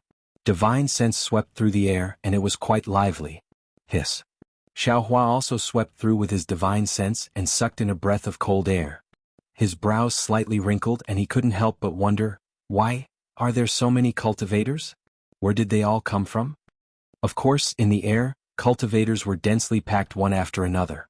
Previously when Xiaohua came he didn't feel it, and even at the trade fair he didn't feel it, but now this battle array was vast and mighty. Of course, not to mention the items of extreme cold and extreme heat, just the items that can extend one's life by 1,000 years are enough to entice those cultivators who aren't interested in the state preceptor's lot. Chang Yu said with a smile, and finally spoke about the treasures of Jade Mountain's Star-Lord Palace. Oh. Xiaohua understood, but he didn't care and said with a smile, "Looks like Star-Lord Palace spent a lot this time. Other than the state preceptor's lot and the rarities of Jade Mountain, there are also the items of extreme cold, extreme heat and life extension, 3 treasures? Confucian cultivators are attracted to our Taoist cultivators. The items of extreme cold and extreme heat are the best for tool refining and cultivation, and the life extension items can even give senior martial brother Chang and other Taoist disciples who have no hope of conceiving a nascent soul, an opportunity out of thin air. Which Taoist disciple wouldn't rush to Jade Mountain after receiving the news?" Wu Tian sighed, "Even if they know it's Confucian cultivators? The scheme of Confucian cultivators." Xiaohua sneered. At this moment he truly understood what Li Xiang said that day.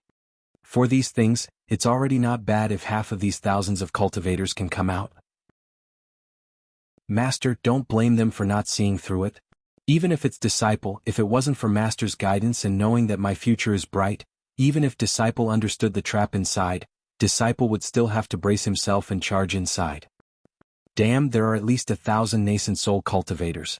The more they flew forward, the more astonished Xiaohua felt. Dawn Rain Continent only has a few nascent soul cultivators, why are there so many in Hidden Immortal Continent? Chapter 3596. Rumble? At this moment, a series of drumming sounds rang out, even more deafening than thunder. After 9 drumming sounds, the red clouds began to roll, and rays of golden light pierced through the clouds. Then the red clouds began to gather in all directions. In just a moment they had condensed into 28 huge clouds. On the clouds stood 28 immortal generals in shining armor. These immortal generals had different appearances. Some were thick, some were short, and some were thin. Even their mounts were different. Some were tigers, some were wolves, and there were even some strange rabbits and roosters. 28 lunar mansions? Xiaohua stopped in the air and glanced around. He could not help but think to himself. Behind these 28 immortal generals, there were dozens of immortal soldiers in bright armor. Although the immortal soldiers behind each immortal general held the same weapon, the weapons of the 28 immortal generals were different. At this moment, these immortal soldiers and immortal generals all had solemn expressions. The clouds under their feet rolled, and there was another loud drumming sound. Beside each immortal general, there was a huge man who was several feet tall, holding a huge drumstick.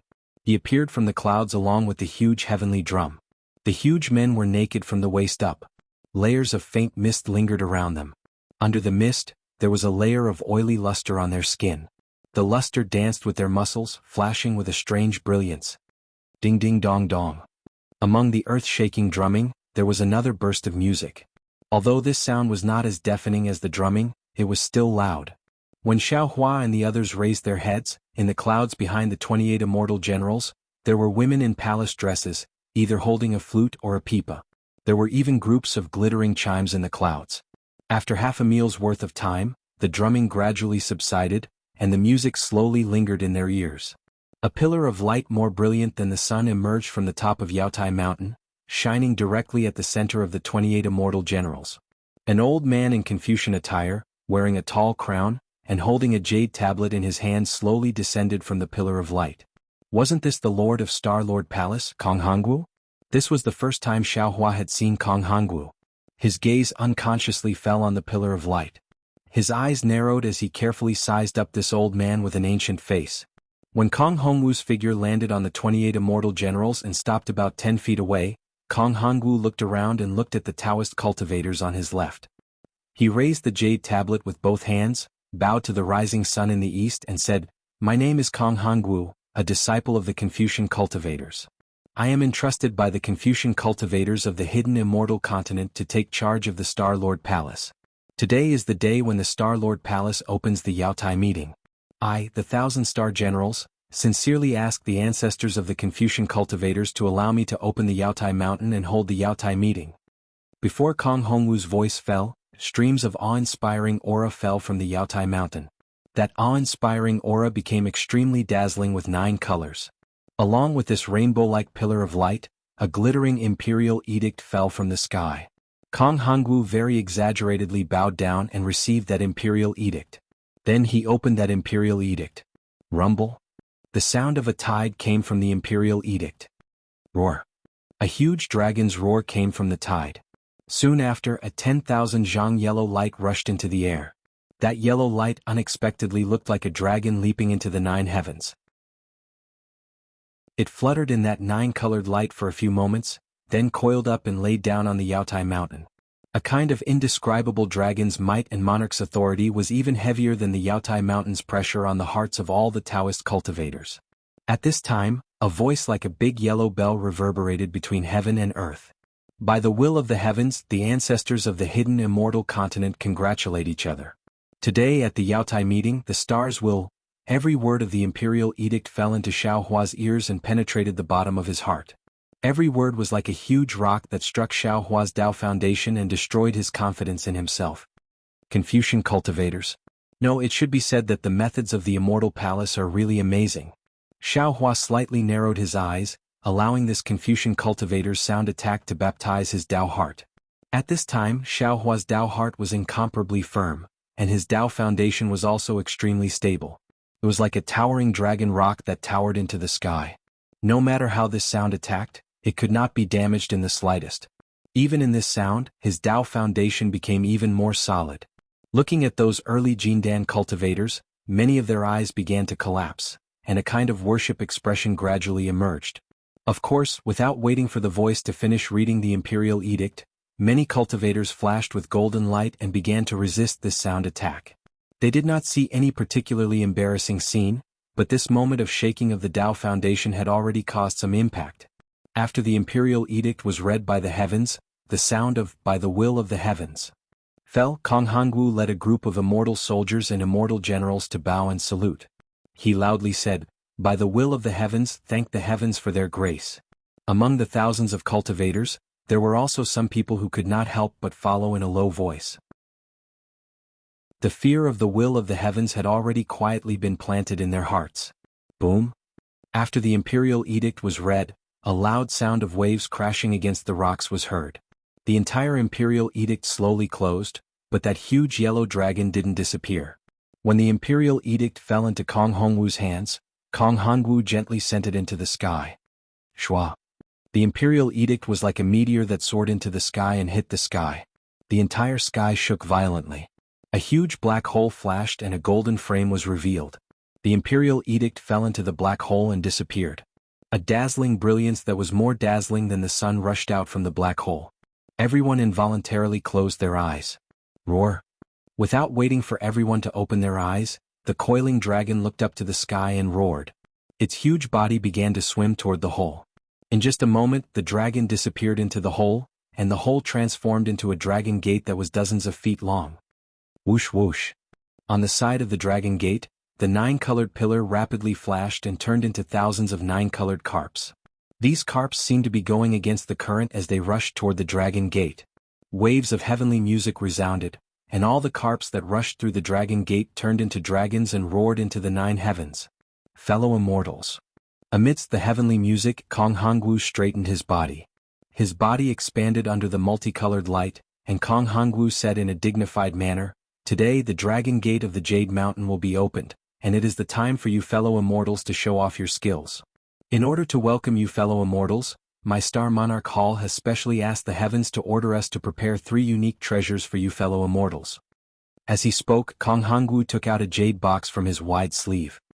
He looked around and said in a deep voice, "This is the ghost gall of the cold ghost gall. Legend has it that it is the ghost gall of the cold ghost gall of the tens of thousands of ghosts in the cold ghost gall of the cold ghost gall. Ordinary people would be injured by the ghostly chi within if they hastily looked at it. This item can be used by a great tool master to refine a cold imperial tool, and it can also be used to refine Dao sect pills. Of course, the most important use is to help fellow immortals with special secret techniques break through their bottlenecks. If used properly, it can allow fellow immortals in the late stage of nascent soul to break through to the out-of-body stage." See. Just as Kong Hongwu finished speaking, many people sucked in a breath of cold air. Their eyes were filled with admiration. Kong Hongwu's expression didn't change. He raised his hand and the jade box flew into the sky. Just at that moment, a 9-colored carp transformed into a dragon flew past. With a roar, it opened its mouth and swallowed the jade box into its stomach. Immediately after, it charged into the multicolored dragon gate and disappeared. Immediately after, Kong Hongwu leisurely took out another jade box from his other sleeve. He raised his hand and said, "This is the ancestor of pure yang. Legend has it that all of the flames in the world were born from this item. It was harvested from the true sun star by our ancient Confucian divine ancestor. It has always been used to condense the most holy and most yang weapons. Ordinary cultivators would not be able to keep it, only cultivators with special secret techniques would be able to use it. It is different from the cold ghost gall. This item may not be able to help fellow immortals break through their bottlenecks, but if used to refine fellow immortals' magic treasures, it should be able to reach the spirit treasure realm." 1. Kong Hongwu's words immediately ignited everyone's curiosity. Many people exclaimed in low voices. There was an ancient saying in the hidden immortal continent, "Magic treasures are easy to obtain, spirit tools are hard to find, immortal tools are impossible to find." On the hidden immortal continent, where the Dao sects flourished, magic weapons were commonly used by the Dao sects, and spiritual weapons with spirituality were extremely rare. As for immortal weapons that cultivators couldn't control, it was even more impossible to find traces of them. The reason why spirit tools were so rare was not only because there were very few cultivators who could refine spirit tools, but also because the materials that could refine spirit tools were even rarer. Now, this so-called ancestor of pure yang was actually able to refine spirit treasures that were a level higher than spirit tools. Which cultivator could remain calm? Even if they couldn't refine spirit tools, their innate greed had already grown out of their eyes. A pair of hands grabbed onto the jade box in Kong Hongwu's hand. Among the crowd of cultivators, Xiaohua's eyes flashed with astonishment. He didn't know what the cold ghost gall was, and he didn't have this name in his memory. Moreover, this extremely cold item didn't have any special effect on Xiaohua's cultivation, so he wasn't very tempted. But when he heard this ancestor of pure yang, Xiaohua immediately thought of the innate true fire, and even the innate fire essence. However, when Kong Hongwu later said that this ancestor of pure yang was taken from the sun true star, Xiaohua slightly shook his head. How could the innate fire essence be taken from the sun true star? Even Xiaohua didn't think that this jade box could contain the innate fire essence. Looking at the greed in the eyes of the crowd of cultivators, Kong Hongwu faintly smiled. With a shake of his hand, the jade box soared into the sky and was swallowed by a flying dragon. A layer of strange flames suddenly appeared on the flying dragon's body, and it directly rushed into the dragon gate and disappeared. Almost all of the cultivators' eyes followed the flying dragon as it landed on the dragon gate. No one saw where Kong Hongwu took out the third jade box from. After the third jade box was taken out, Kong Hongwu didn't say anything. Instead, he quietly looked at the jade box for a moment. The entire Yaotai mountain only had faint immortal music. All of the cultivators reluctantly shifted their gaze from the dragon gate. Many cultivators couldn't help but swallow their saliva, and pricked up their ears, waiting for Kong Hongwu to speak. Chapter 3597. This item seizes the fortune of the heavens, condenses the essence of heaven and earth, and gathers the blood of true dragons. It's called Green Abyss Dragon Saliva. Kong Hongwu said word by word, his tone full of admiration and regret. Perhaps there is a medicine of immortality in this world, perhaps it exists in the hands of the immortal palace's empress, but the medicine of immortality is hard to come by, and the fate of immortality cannot be expected.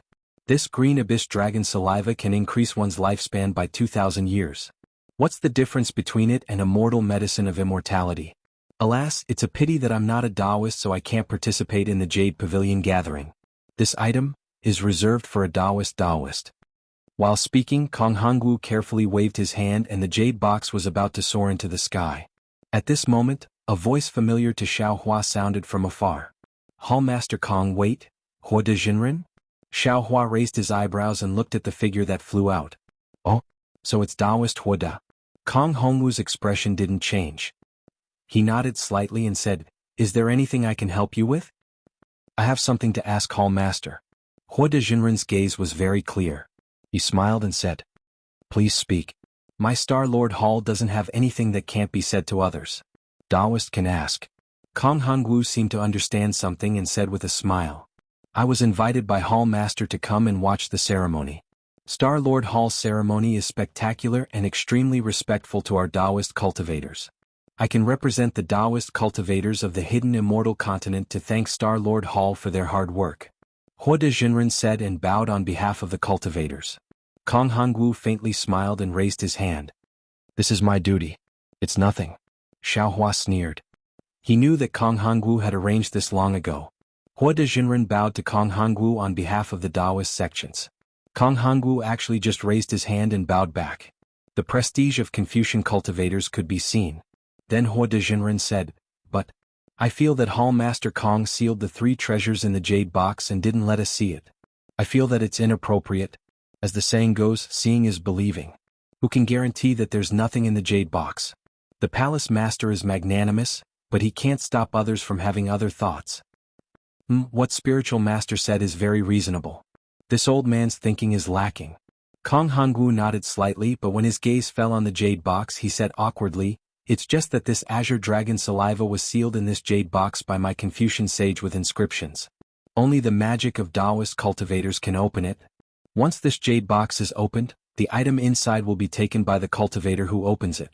This old man can't let Taoist and fellow immortals take a look. Well? Hua de Jinren looked troubled. He waved his hand and said, if that's the case I'll trust you. After all, Star Lord Hall. However, at this moment, Taoist Ching Su's voice rang out again. Old man Hua de, you may believe in the Star Lord Hall, but we may not. How can you represent the Taoism of the world? What you said earlier was right. Seeing is believing. How can we be sure if we don't see for ourselves? That's right, that's right. In an instant, voices of doubt rose and fell everywhere. Hua de Jinren was furious. He pointed at Taoist Ching Su in the distance and said, Old man Ching Su, you may not believe in my thousands of years of reputation, but how can you not believe in Star Lord Hall's 100,000 or even 1,000,000 years of reputation? When has there ever been a mistake in the Jadestage meeting, which is held every 10 years? It hasn't happened before, but it doesn't mean it won't happen this time. It doesn't mean it won't happen in the future. Taoist Ching Su sneered, and how can I know if there have been any mistakes in the past? I'm afraid only Star Lord Hall knows. Or second brother Hua de, you know that, right? You're being unreasonable. Hua de Jinren was so angry that his face turned red. He looked up at Kong Hongwu and the 28 immortal generals and said, this old man has never heard of a situation where the rare treasure invited by the Jadestage meeting was not honored. Aha, you two don't have to argue. Kong Hongwu said confidently with a smile, Hua de Jinren is this old man's good friend. This old man doesn't know this fellow Taoist. However, both of you are fighting for the Taoism cultivators and are the backbone of the Taoism cultivators. This old man is very comforted. Although this old man can't open this jade box without permission, this old man can swear a Confucian oath to prove that this jade box, and the previous 2 jade boxes, has the thing this old man is talking about. Hua de Jinren was stunned. Obviously, Kong Hongwu's words were beyond his imagination. Qing Su Daoist was helpless. He thought for a bit and lowered his head. After all, a Confucian oath was similar to a Taoist oath. Once the oath was made, it would take effect immediately. I, Kong Hongwu, as the Lord of Star Lord Hall, as a Confucian Grand Master, swear to the Star Saint of our Confucian ancestors. As Kong Hongwu recited the oath, thunder rumbled in the void. It was as if dozens of dragons fell on top of Kong Hongwu's head. At the same time, a crimson rainbow bridge fell from the sky and covered Kong Hongwu. Today I hold 3 jade boxes in my hand. The 3 items on Jadestige Mountain match what I said. If there is even the slightest difference, I will be smashed to pieces and my soul will be destroyed. My cultivation will not be able to advance and I will never be able to step into the realm of literary saint for the rest of my life. Kacha. With a loud sound, dozens of thunderbolts fell on top of Kong Hongwu's head. The top of the crimson rainbow bridge condensed an extremely tiny crystal. This crystal was crimson in color and carried traces of bloody light. Once this crystal was formed, the crimson rainbow bridge immediately rolled back and disappeared into the horizon with this crystal. This is the oath of a Confucian cultivator? Xiao Hua was dumbstruck as he watched from the side. Damn it, isn't this kind of momentum too great?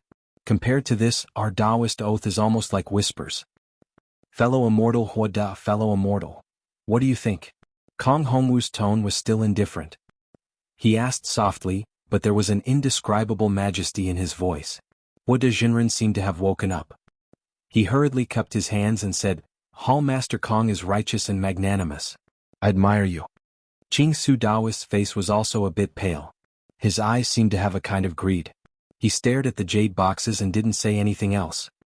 In that case, please. Kong Hongwu raised his hand. The jade boxes once again soared into the sky and fell into the dragon gate, disappearing. Everyone except Xiao Hua looked at the flying dragon with a burning gaze. They were reluctant to part with it. Cough cough, fellow immortals. Kong Hongwu cleared his throat and said, This old man has already sent the 3 treasures to the Yaotai Mountain. As for where they landed, this old man doesn't know. Either way, treasures have spirits. Those who are fated will get them. These 3 fated people must be among you fellow immortals. Of course, apart from these 3 treasures, the entire Yaotai Mountain will be open to all fellow immortals who are participating in the Yaotai gathering. Fellow immortals can get their own spiritual grasses and spiritual items. My Star Lord Hall won't interfere. The entire Yaotai Mountain? Xiao Hua was shocked.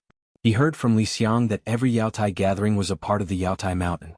He didn't seem to have heard that it was completely used. What's going on? Not to mention Xiao Hua, almost everyone was shocked. After all, this place was big, so the chances of finding treasures were reduced. Many thanks for Hall Master Kong's help. Taoist Hua De smiled and said, This way we Taoist cultivators can pick more spiritual fruits and find more spiritual items. No need to be so polite. Kong Hongwu waved his hand. This is only a kind of compensation. Because this Yaotai gathering has a very small number of Imperial Tutors lots, this old man felt apologetic in his heart, so he specially sealed and opened a lot of spiritual lands for fellow immortals to pick. Oh? How many are there? Taoist Hua De asked in surprise. Obviously, this was also out of his expectations. Kong Hongwu waved his big sleeve. Shua. Like a peacock spreading its tail, 10 rays of colorful light rushed out. 10 fist-sized objects that were somewhat similar to the Imperial Tutor's seal fell in the air. This object looked like a leopard or a tiger. Its body was covered with layers of dragon scales.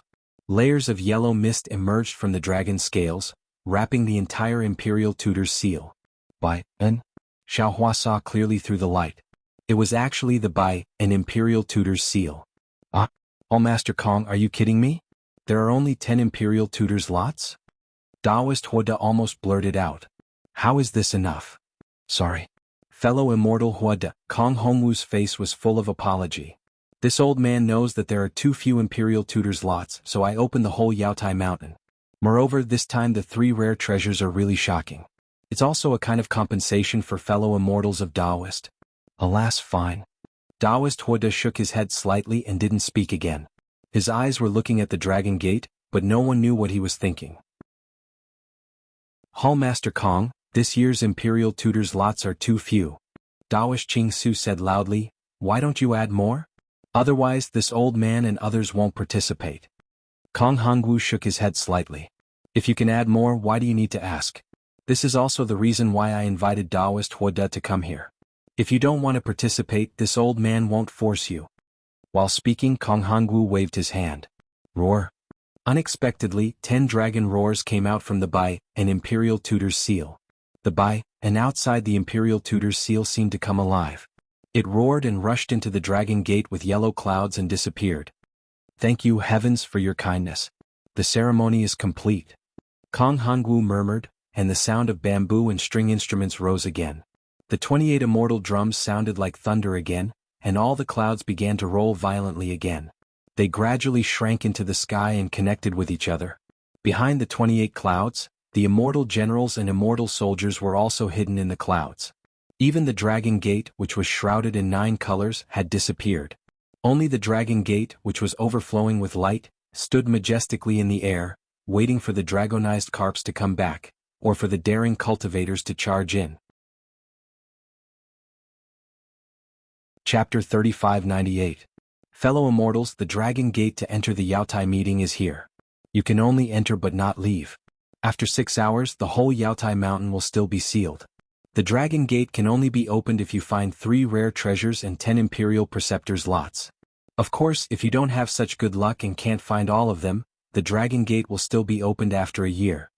Kong Hongwu's figure didn't change. He said loudly, fellow immortals who want to get the rare treasures and the Imperial Preceptors lots can enter the dragon gate now. Only 10 Imperial Preceptors lots. I don't want to die. Immortal Qing Su looked at the dragon gate. Although his eyes were full of desire and eagerness, he finally gritted his teeth and shouted. He turned around and flew out of the Yaotai mountain.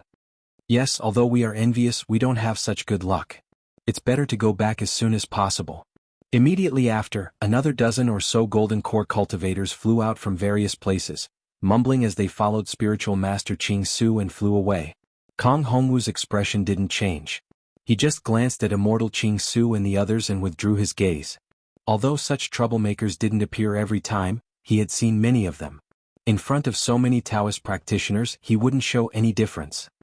The Imperial Preceptors lots are useless to me. I won't compete with the younger generation. At this time, Immortal Huoda, who had been silent, said, but I'm very interested in the green abyss dragon saliva. I want to enter the dragon gate to try my luck. I wonder if Hall Master Kong will agree? Kong Hongwu was stunned, but he didn't show any reaction on his face. He just replied indifferently, fellow Immortal Huoda, although I invited you to attend the meeting, any Taoist practitioner can participate in the Yaotai meeting. There's no limit to the number of times. Since you think the green abyss dragon saliva is useful to you, you can enter. You don't have to ask for my permission. Immortal Huoda was now at the late nascent soul stage. Although he hadn't reached the peak, his cultivation had already reached the bottleneck. He couldn't break through it either by himself or by using some secret skills of Confucian practitioners. Seeing that his life was not far away, these 2,000 years was an irresistible temptation for him. In fact, if Immortal Qing Su didn't know that he might face Kong Hongwu's attack as soon as he entered the Dragon Gate, he would certainly rush into the Dragon Gate to participate in the Yaotai meeting without hesitation. Immortal Huoda slightly clenched his teeth, then he turned into a rainbow and disappeared into the Dragon Gate in an instant. Immortal Huoda was Immortal Huoda? Immortal Huoda to Qing Su's Immortal Huoda. As soon as Taoist Huoda made his move, the other late nascent soul stage cultivators who coveted the azure nether dragon saliva were also unable to hold themselves back. Calm, Immortal Qing. Immortal Qing and Immortal cultivators. Immortal Mountain. Kong Hongwu looked at them with an imperceptible smile on his face. His body slowly produced clouds and disappeared into the depths of the clouds in a moment. Master. Chang Yu and Wu Tian, who were standing beside Xiao Hua, swallowed a mouthful of saliva and said in a low voice, "Damn it, a lifespan of 2,000 years. If it weren't for Master, we would have entered the Jade Pavilion gathering to try our luck. If you want to go, go. This is a kind of blessing. Maybe you can get it." Xiao Hua smiled faintly. Chang Yu's heart moved. He couldn't help but look at the Dragon Gate. He was a cultivator at the late gold core stage. Among thousands of cultivators, he was considered to be in the upper class. Senior Xiao. At this time, a respectful voice sounded. Xiao Hua turned his head and saw Zhu Qingli, who had left without saying goodbye earlier. Zhu Qingli respectfully bowed and said, Junior met an old friend the day before yesterday and exchanged cultivation experiences with him. Junior has just come out of seclusion. Is Senior going to attend the Yaotai meeting today? If possible, Senior, please take care of me. Xiaohua smiled. He just glanced at Zhu Qingli and didn't say anything. His heart was benevolent, but he wasn't an idiot. How could he take Zhu Qingli's words seriously? Moreover, there was also Chang Yu and Wu Tian's description. As a nascent soul cultivator, he naturally wouldn't attack Zhu Qingli. But how could he take care of Zhu Qingli?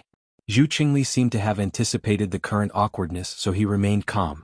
He smiled at Xiaohua and said to Wu Tian, "Fellow Taoist Wu, since you're already here, why don't you come with me and Senior Chang to the Jade Pavilion conference?" Wu Tian's face was calm. He said faintly, "I'm already serving Master Xiao. With his guidance, I don't need any treasures." Zhu Qingli was stunned. He obviously didn't expect Xiaohua to accept Wu Tian as his disciple. In addition to being surprised, his eyes couldn't help but have a kind of strong jealousy. Wu Tian's words were like a heavy hammer, waking Chang Yu up. Chang Yu also smiled and said, "That's right. I'm also serving Master Xiao now. I don't need the state teacher's fortune anymore. As for the 2,000 years of life, I'm confident I can get it with Master Zhao's guidance. I also don't need to participate in this so-called Yaotai meeting." Zhu Qingli hid the regret in his heart. He took a deep breath and cupped his hands. "Congratulations, fellow Taoists. I don't have much fortune, so I have to think of a way myself. I hope I'll be lucky enough to see the moment you two become masters." After saying that, he bowed to Xiaohua again. "Junior also wishes Senior to get what you want." Then, without waiting for Xiaohua to say anything, he flew into the Dragon Gate and disappeared. "Master." Chang Yu transmitted his voice. Disciple remembers that Zhu Qingli also went to Master's quiet room alone that day. Did Master not agree to his request? Xiaohua smiled and transmitted his voice. Other people's opportunities are other people's. You don't need to ask. Even if other people are heartless, they're other people's. You don't need to know. Disciple understands. Chang Yu knew Xiaohua was a gentleman. Although he wasn't satisfied with Zhu Qingli's actions, he wouldn't talk about Zhu Qingli's misdeeds in front of others. "You can make your own arrangements." Xiaohua waved his hand. "When I come back from Yaotai Mountain, I'll look for you. As for this green abyss dragon saliva, you really don't need it." "Yes, disciple understands." Chang Yu and Wu Tian bowed and said, "Congratulations, Taoist Xiao, to successfully obtain the lot for the state teacher." After saying that, the two turned around and flew away. Xiaohua wasn't in a hurry to enter Yaotai Mountain. Instead, he pinched his chin and looked around carefully. Now, in the sky above Yaotai Mountain, other than that dragon gate, everything else was covered by red clouds. It was exactly the same as before. He couldn't see the true situation of Yaotai Mountain. At this moment, figures rushed in one after another at the dragon gate and disappeared one by one. Originally, there were several thousand cultivators, but now more than 30% had entered. Apart from Xiaohua and the other cultivators who were still watching, about 20% of the cultivators were very decisive. They flew away one after another, not daring to delay here. 10 lots for the state teacher. Xiaohua thought to himself. Pitifully few. However, if this Xiao acts, it won't be a problem to get one of them. In reality, even if I can't get the lot for the state teacher, it won't be a problem. If Xiao Jian and Changling want to revive Jiang country, they won't succeed in 10 or 20 years. This Xiao just needs to get it before they establish their country. Also, even if this Xiao doesn't have the lot for the state teacher, can Jiang country sell dog meat and let old man Bagua of the Copper Pillar country take the position of state teacher? As to the green abyss dragon saliva, there are too many people fighting for it. This Xiao covets the 2,000-year lifespan, but if I really want to take it, I will have to be ruthless. This Xiao just entered Yuanying and has 2,000 years of lifespan. This Xiao has the 5-element righteous thunder to cultivate Yuanying. I fear that I won't need 1,000 years to enter late Yuanying. There should be enough time. Just as Xiaohua was thinking, another familiar voice sounded from the distance. "Fellow Taoist Xiao, can we travel together?" Xiaohua looked up. It was Hong Songzi flying over with a smile. "Haha, of course." Xiaohua smiled and moved his body to fly over. He raised his hands and answered. Unexpectedly, Hai Hongzi behind Hong Songzi frowned slightly and said with displeasure, "Fellow Taoist Hong Songzi, we have been discussing how the three of us can work together these days. Also, the talisman I forged can only be used by the three of us. Adding on Taoist Xiao, how can we use it? Also, Taoist Zhao's strength is outstanding. If he joins us, we fear that the distribution we made before is not appropriate. Taoist Yuan Qing, who was flying beside Hai Hongzi, also glanced at Hai Hongzi with displeasure. He didn't expect that Hai Hongzi didn't send a sound transmission but directly said these words in front of Xiaohua. Even if Xiaohua had self-restraint, he probably wouldn't be able to cooperate with them. Sure enough, Xiaohua smiled faintly, stopped in midair and said, "Fellow Taoist Hong Songzi, since you have already discussed this, Xiao will not rashly join this." Hong Songzi was very embarrassed and angry. He turned his head to look at Hai Hongzi. Unfortunately, Hai Hongzi only smiled apologetically at Xiaohua and ignored Hong Songzi. "The Xiao will go first." Xiaohua raised his hand and gestured slightly. His figure rushed through the sky and landed inside the Dragon Gate. With a flash of multicolored light, his figure disappeared. Hong Songzi retracted his gaze from the Dragon Gate and said coldly, "Hai Hongzi, what is the meaning of this?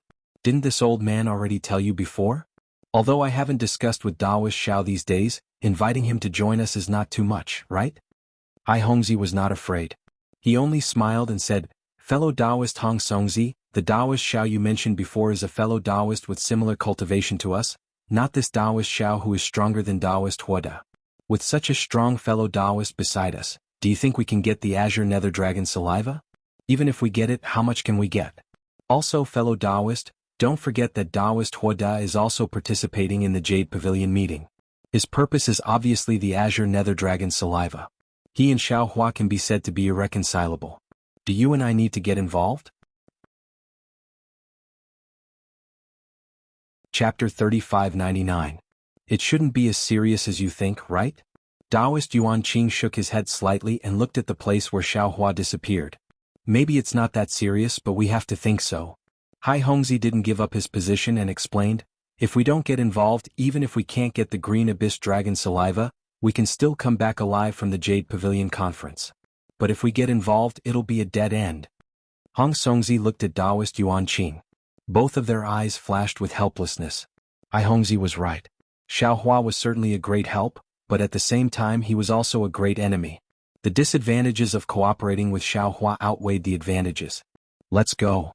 Taoist Yuan Qing waved his hand and said, "According to our previous discussion, after entering the Jade Mountain, we'll immediately activate the magic treasure refined by Taoist Hai Hongzi. We'll find each other and then join hands to search for the treasure." Hong Songzi and Hai Hongzi nodded and the three of them flew into the Dragon Gate. What they didn't know was that behind the layers of red clouds, Kong Hongwu was also looking at the disappearing Xiaohua with confusion and thought, "This Xiaohua, how can he be so daring? Even Taoist Qing Su didn't dare to enter, but he dared to come?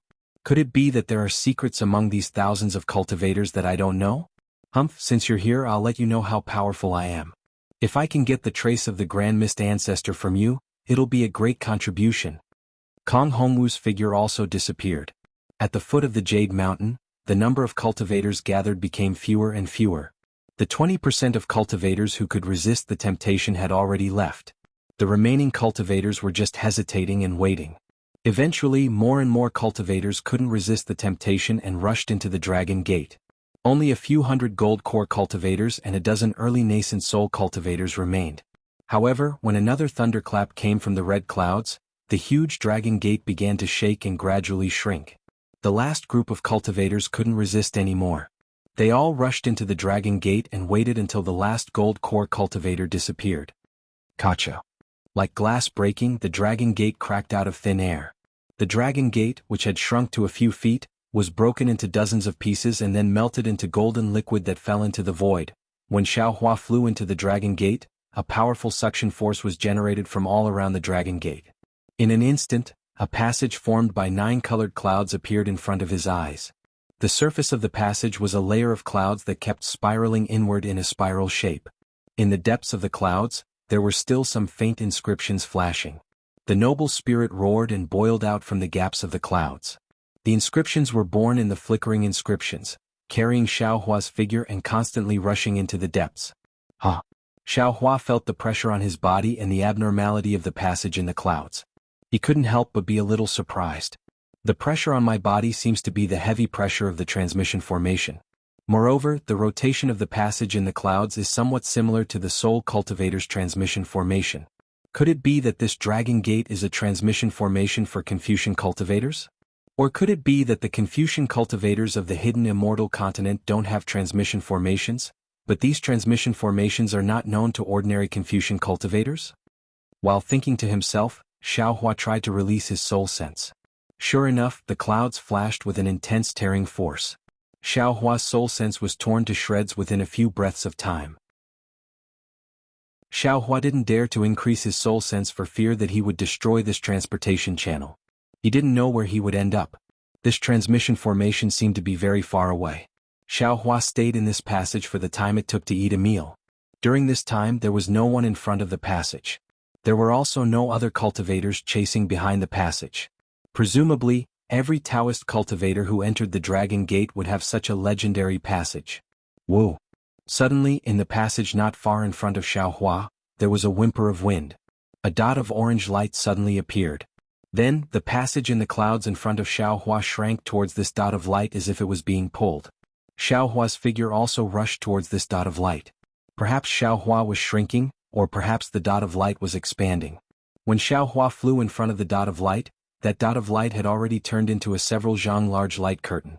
Xiaohua's whole body flashed with golden light. When he swept with his soul sense, he was immediately bounced back by the light curtain. Although the inscriptions on the light curtain were tumbling, the aura it revealed was so docile that Xiaohua couldn't feel any discomfort. Pa!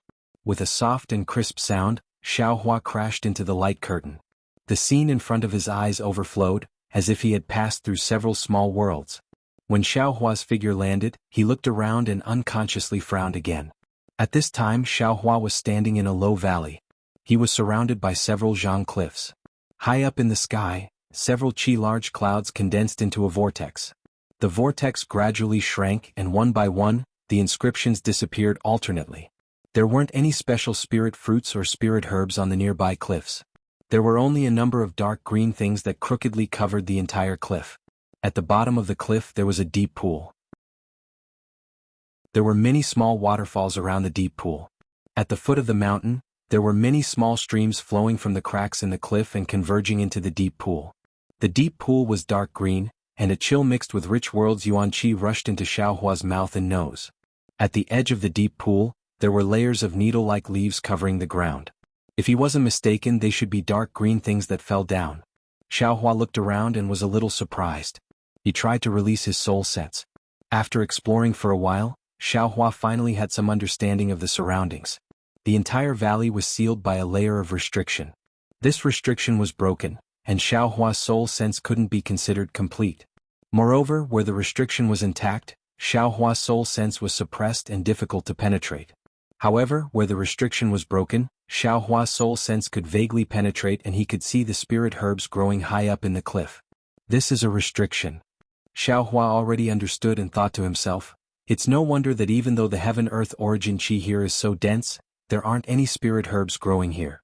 Only I, Xiaohua, will be able to break through this restriction and escape to pick spirit fruits and search for treasures. But how can I break this restriction? Xiaohua slowly flew towards the stone cliff, slowly searching. This is the Jasper Pavilion Gathering, a formation personally set up by the Star Lord Hall. It should be able to trap a late nascent soul stage cultivator. I cannot be cautious. Near the cliff, Xiaohua's soul sense swept over and he didn't find anything strange. He touched the hard and cold stone wall with his hand, but he still didn't find anything. After Xiaohua finished looking at the 4 stone cliffs, his gaze once again landed on the jade-green deep pool. This pool couldn't be considered big. It was even smaller than the cold pool in Yellow Flower Ridge. However, the cold air was twice as strong as the cold pool in Yellow Flower Ridge. This deep pool can absorb divine sense. Xiaohua's divine sense swept over the pool and he was immediately surprised. His eyes flashed with a trace of greed. After thinking for a moment, he plucked a few withered leaves from his space and casually threw them into the pool. The moment these withered leaves landed on the water surface, they only created ripples and the entire leaf instantly sank into the pool. Weak water? Xiaohua heard of this water that even leaves couldn't bear. He couldn't help but shout, I'm rich. Of course, the incomparably fierce innate primordial water in the eyes of others was absorbed into Xiaohua's clear water bottle. What could this insignificant weak water count for? Perhaps in Xiaohua's eyes, it could only be a treasure that could make him open his eyes. However, without waiting for Xiaohua to land in midair, a chilly wind suddenly appeared and very strangely scraped the ground. A few needle-like leaves were lifted up by the chilly wind. Woo! The needle-like leaves streaked across the air, unexpectedly producing an even more strange whimpering sound. After the whimpering sound passed, a mournful sound rang out. Looking again at the surrounding needle-like leaves of the deep pool, it was as if they were being grabbed by a big hand, flying up into the air in an extremely orderly fashion. The needle-like leaves were gone, exposing the ground beside the pool. At this time, the ground was densely engraved with tiny inscriptions that looked like ants. These inscriptions had begun to squirm like living ants. Wisps of noble aura blew down rapidly with the sound of the wind. When these noble aura passed through the needle-like leaves, many of them were absorbed by the needle-like leaves. In just the blink of an eye, the cold air in the pool surged up even more. The needle-like leaves also swelled up to more than 10 inches. Now the leaves revealed their original malevolence. They were actually sawtooth-shaped imperial tools. On these imperial tools, there were thin holes that couldn't be seen. In between the holes, there were layers of inscriptions. The mournful whimpering sound came from these holes. The inscriptions were still absorbing the awe-inspiring qi. Countless imperial tools continued to swell up. The entire valley is completely filled with these imperial tools. How much effort is needed to create this? Xiaohua's gaze swept over and he was slightly surprised. After all, this imperial array was not only particularly fine, but also covered a large area. He didn't know how much effort it took to create it. Sure enough, as the whirlwind in the valley grew stronger, the inscriptions also began to flicker. The wind borrowed the power of the inscriptions, and the inscriptions aided the might of the wind. The countless imperial tools quickly trembled in the whirlwind. Especially as the whirlwind rose up layer by layer, the inscriptions on the originally ordinary cliff also revealed inscriptions. These inscriptions were different from the inscriptions on the side of the pool. As the whirlwind blew, the inscriptions actually began to chant. Thick, awe-inspiring qi quickly descended from the sky and rushed into the whirlwind in the valley. Not only that, but what surprised Xiaohua the most was that when the cold air in the pool rushed into the whirlwind, countless imperial tools began to condense white frost. A kind of austere killing intent gradually emerged from the whirlwind and quickly diffused throughout the entire valley. The cold wind cut the face, and the frost pierced the heart. Xiaohua nodded inwardly. The imperial array in the valley had already become like this in just a few breaths. If it was activated, how terrible would it be? Moreover, this imperial array had sealed off the entire valley. If a Dao sect cultivator below the early stage of the Gold Core realm fell into this array, it would be difficult for them to escape. Even if they could forcefully break out of the array, their cultivation would be greatly damaged. Chapter 3600. Of course, this kind of small defensive formation was nothing to Xiaohua right now. Xiaohua didn't need to look at the profundity and power of the defensive formation like he did when he faced the 5 brocade cloud painting, nor did he need to show off his might here. He only smiled and slapped the top of his head. A powerful pressure came out of nowhere, and soon after, a nascent soul hand that could cover the entire valley appeared. Rumble? The nascent soul hand streaked across the sky, colliding with the vast chi pillar and the whirlwind. A huge roar resounded through the entire valley. The soul-wrenching screams were loud at first, but soon after they stopped abruptly like a chicken or duck being choked by its neck. The countless sharp weapons pierced into the nascent soul's hand in a frenzy, but in the face of the massive hand, they were no more than ants trying to shake a tree. Although the sounds of friction were incessant, they quickly disappeared amid rumbling booms. However, the instant Xiaohua's big hand imprisoned all the inscriptions in the valley, woo! Another wave of surging sound came from the cold pond. Clusters of golden light appeared in the dark green pond, and the entire pond suddenly gave birth to thousands of whirlpools. These whirlpools were actually able to break through the imprisonment of Xiaohua's nascent soul hand, as if thousands of small snakes were pouncing into Xiaohua's nascent soul hand. This restriction is actually somewhat interesting. Xiaohua sensed that the entire nascent soul hand was sore and numb. First, the imprisoned cold energy wanted to respond to the weak water, and the edges of the nascent soul hand actually had some dark blue color. This weak water is actually poisonous. What was even more unexpected to Xiaohua was that the poison of this weak water was actually very powerful. Just as the dark blue color appeared on the nascent soul hand, the imprisonment at the edges of the nascent soul hand showed signs of loosening. The imprisonment slightly loosened, and the whirlwind rose up again, and the vast chi pillar also loudly fell down again. Good, it's not simple. Previously, this Xiao felt that the early gold core stage might not be able to resist it. If the defensive formation of this pond and the defensive formation of the cliff complement each other, I'm afraid that even the middle gold core stage won't be able to pass through. Xiao Hua was inwardly speechless. He had just entered the Yaotai mountain, and had yet to understand anything, yet he had already encountered such a large formation. Perhaps the Yaotai mountain that was several tens of thousands of li was this powerful?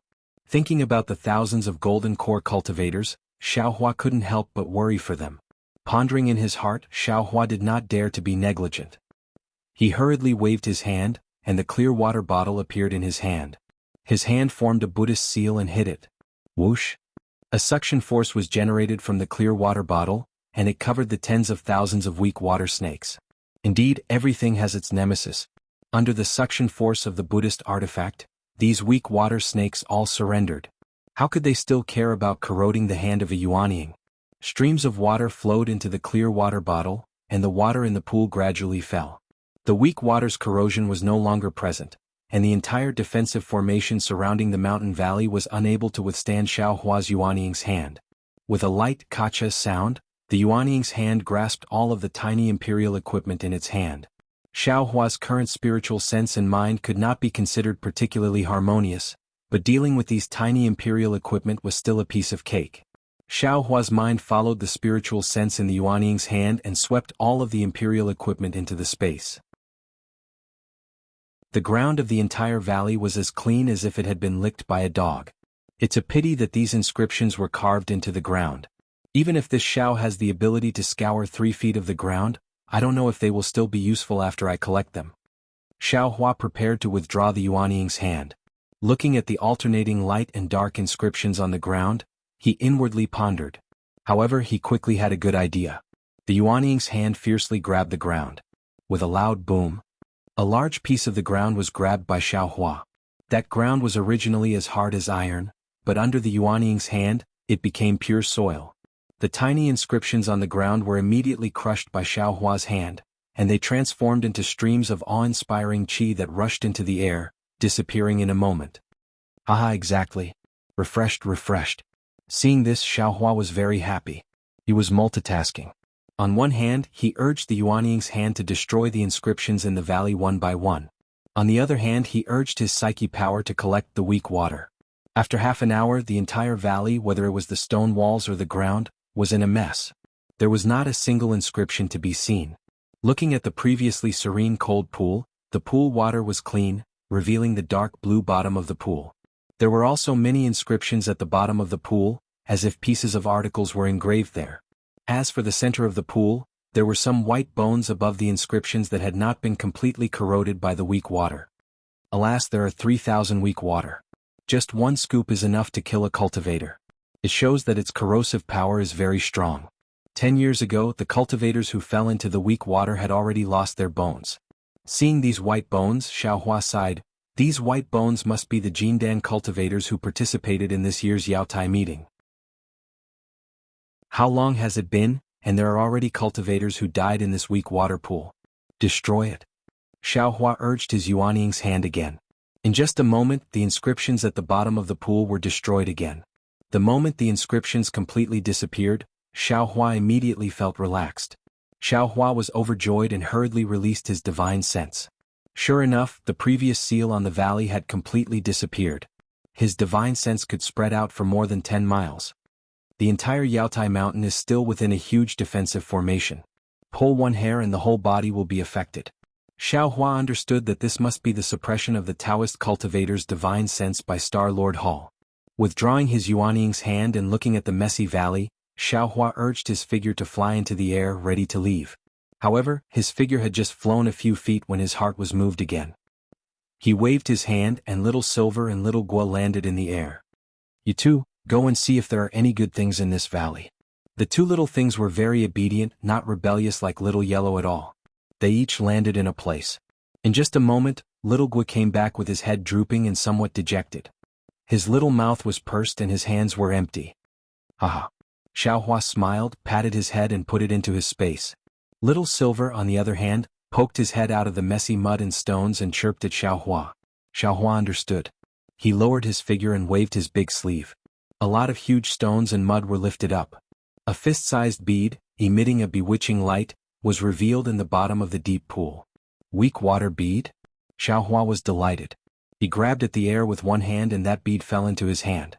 Sure enough, waves of water surged inside the bead. His divine sense was immediately swallowed when he immersed it. It was the weak water bead, a Taoist magic treasure. Looking at the weak water bead in his hand and thinking about the many Taoist cultivators who died in this valley, Xiaohua's heart was filled with mixed feelings. If a cultivator was strong, the Taoist sect would be strong. If a cultivator was weak, the Taoist sect would be weak. Confucian cultivators used Taoist magic treasures to kill Taoist cultivators, and Taoist cultivators came to throw away their lives one by one every 10 years. Now, they were going to fight to the death for only 10 imperial preceptor slots. Their miserable fates were nothing more than this. Alas, my strength is limited and my path is boundless. It seems that what Taoist master Qing Su said is somewhat reasonable. Xiaohua sighed and flew out of the valley. For the first time he had the idea of joining hands with someone. At this moment, the Yaotai mountain was no different from an ordinary blessed land. The blazing sun had already risen to 3 poles high up in the sky. The sunlight wasn't scorching hot. Instead, it was very warm. Gusts of cool breeze blew over, carrying with it the fragrance of the forest. Xiaohua stood in the air above a hill and looked into the distance. Mountain ranges were stacked on top of each other, and layers of green trees and green grass were pleasing to the eye. Looking behind him, there was a mountain peak that looked like an ink brush that pierced the sky. There were some palaces and spiritual trees on it. Some immortal birds were flying around the mountain peak. It looked extremely blurry. Wasn't this the Yaotai mountain that he saw earlier? Xiaohua looked for a moment and couldn't see anything strange. This Yaotai mountain was still a mountain range that was tens of thousands of li in size. Thousands of cultivators were casually sent into it. Under the situation where divine sense was suppressed, it would not be easy to encounter a cultivator. Xiaohua thought for a moment and released his divine sense. Contrary to Xiaohua's expectations, his divine sense was also suppressed in this Yaotai mountain. However, his divine sense was slightly better and could be released tens of li away. But even so, it was the lot of 10 state teachers. Only ghosts knew where it would land. It was impossible to find it by relying on ordinary divine sense. He could only rely on luck. Li Xiang's jade eyes had some description of the Yaotai mountain. However, that description was also very clear. It was only what he saw when he entered the Yaotai mountain. Just as he said, there was no reference at all. Because the valley they entered was completely different from the deep forest that Li Xiang entered. After rushing out of the deep forest, the mountain range was also different from what Xiaohua saw now. What Xiaohua could do now was to try his luck and see if he could use his divine sense to find a lot of state teachers one step ahead. Since he was trying his luck, Xiaohua closed his eyes and didn't release his divine sense. He flew towards a place. Xiaohua didn't believe it. This Yaotai mountain had thousands of Taoist cultivators. N+Star Lord Hall's Confucian cultivators, who would dare to compete with him in luck. Moreover, didn't Xiaohua release his divine sense for tens of li? Xiaohua with his eyes closed clearly flew straighter than Xiaohua with his eyes open. After flying for no less than half a meal's time, Xiaohua opened his eyes and released his divine sense. He saw that he had stopped above a lush green mountain forest. That mountain forest was sandwiched between 2 mountain peaks. At a glance, it was over 100 li in size. The ancient trees in the mountain forest towered. From time to time, the sound of gurgling water could be heard. Occasionally, the howls of ferocious beasts could be heard from the mountain forest. Xiaohua's gaze swept through the mountain forest. After looking for a moment, he raised his head again and looked at the sky. Then he turned his head again to look at the distant Yaotai mountain. His figure slowly descended. He carefully released his divine sense, preparing to investigate bit by bit. However, Xiaohua's divine sense had only explored 100 zhang when a mournful scream came from the mountain forest to his left. That scream was very muffled. Just as it sounded, it was immediately suppressed.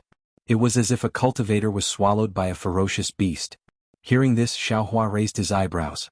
At the same time that his divine sense swept over, he used the wind escape technique. His entire figure flew over like a gust of wind. Chapter 36:01. Boom Boom. Waves of awe-inspiring chi fell from the sky, and layers of strange clouds soared into the sky from a corner of the mountain forest. Another Confucian cultivator's defensive formation entered. Xiaohua flew closer, and looked at the picturesque ancient trees within a range of several li. Whether it was the stems, leaves, or trunks, they were all emitting mist, and inscriptions flashing with azure brilliance flowed between the leaves of these ancient trees. He immediately understood that this was a defensive formation composed of thousands upon thousands of ancient trees, and if there was no accident, it should be of the wood attribute.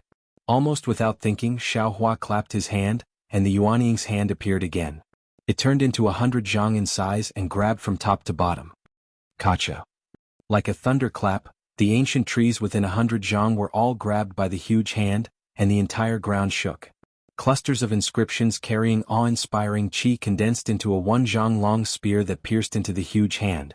Unfortunately, before the spear could pierce into the huge hand was already shattered by the restrictive force. Roar!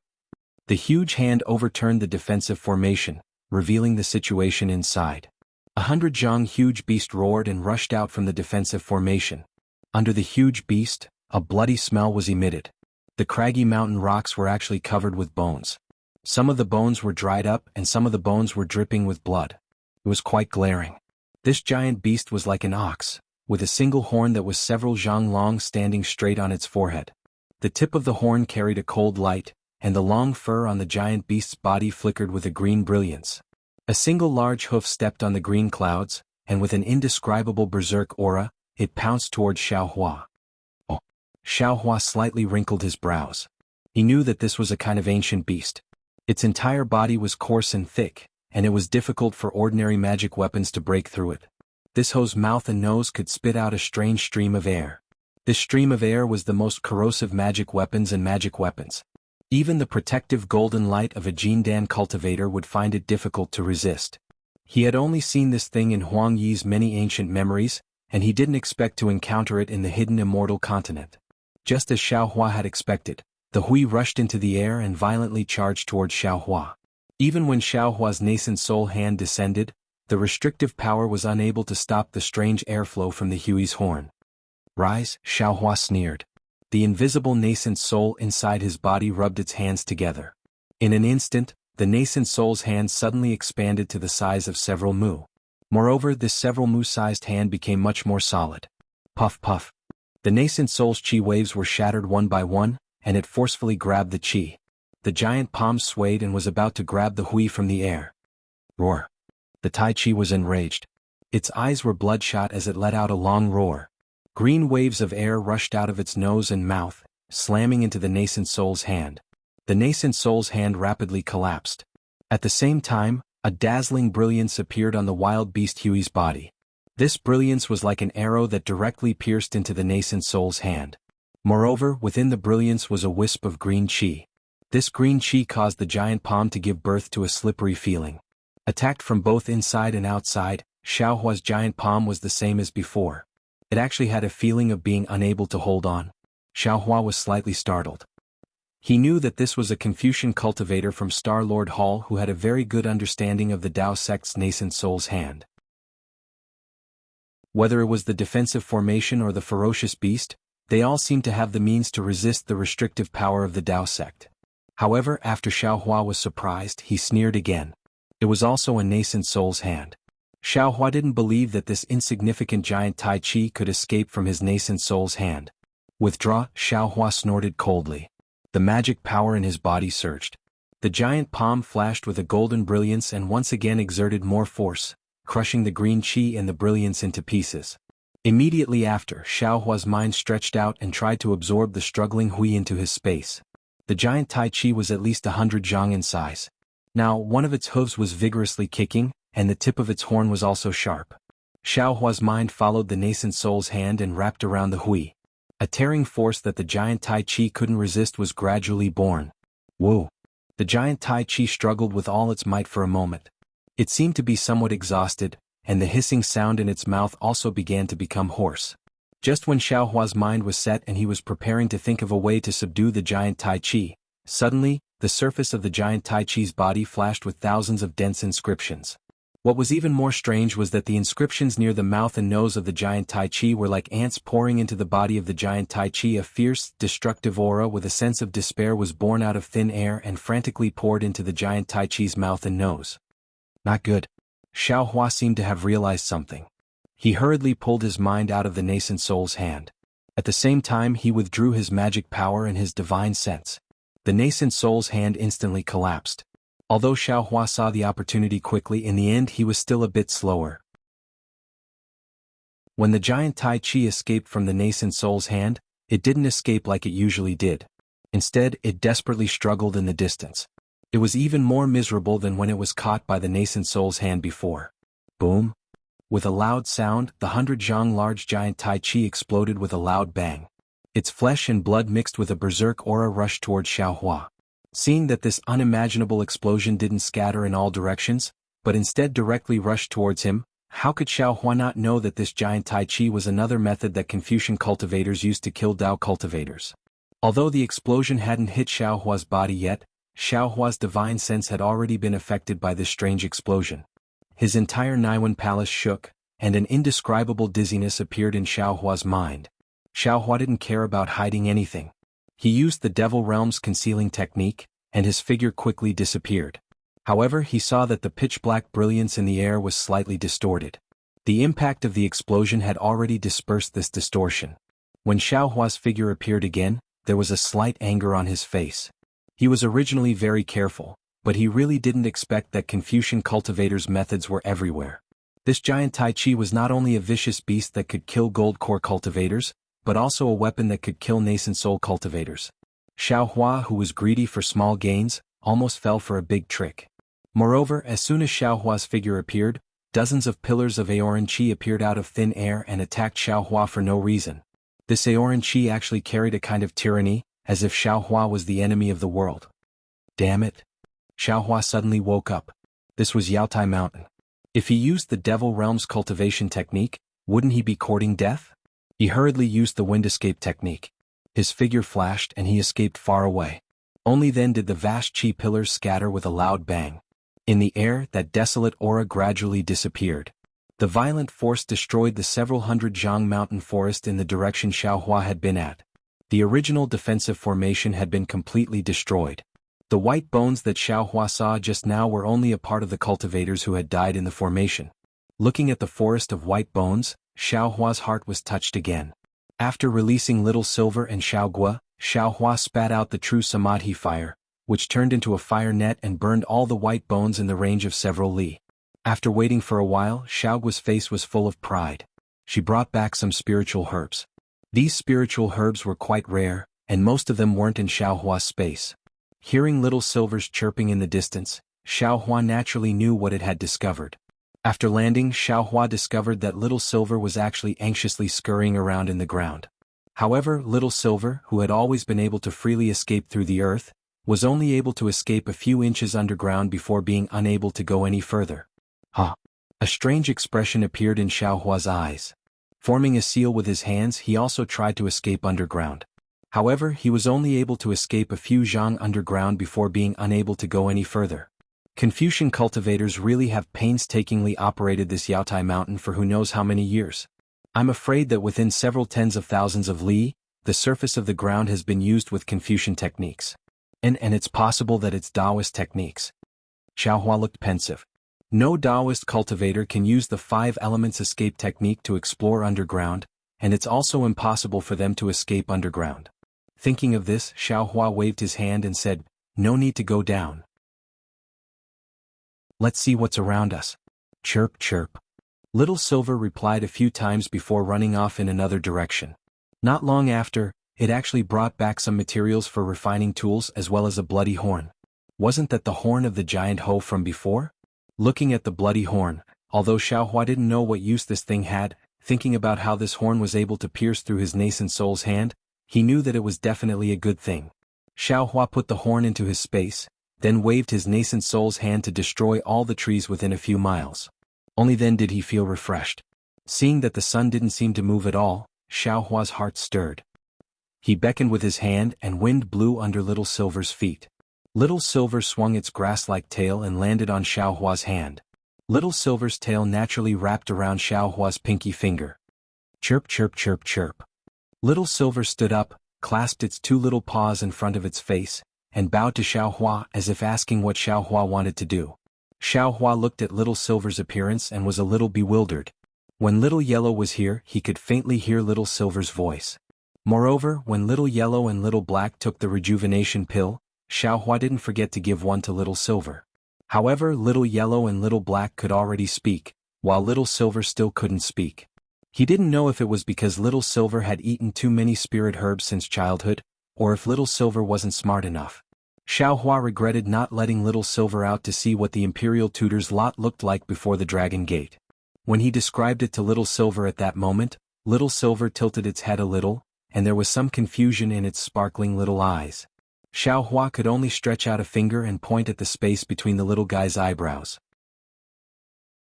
In an instant, Little Silver's eyes lit up. It blinked its eyelids and sniffed its little nose. Its body flew out of Xiaohua's hand and it ran around in the air. To Xiaohua's surprise, after a while, the treasure-seeking mouse, which had always been known for its keen sense of smell, actually landed in his hand again. It raised its two little paws and spread its paws in a lifelike manner.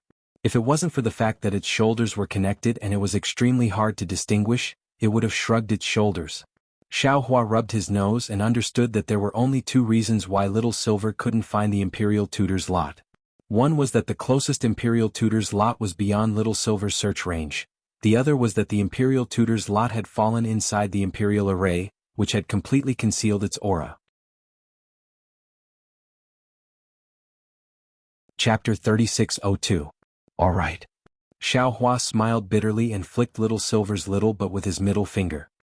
Go look for it, this old man will follow you. Before Xiaohua could finish speaking, Little Silver's nose suddenly twitched, and his body turned into a silver light as he flew off in a certain direction. Great!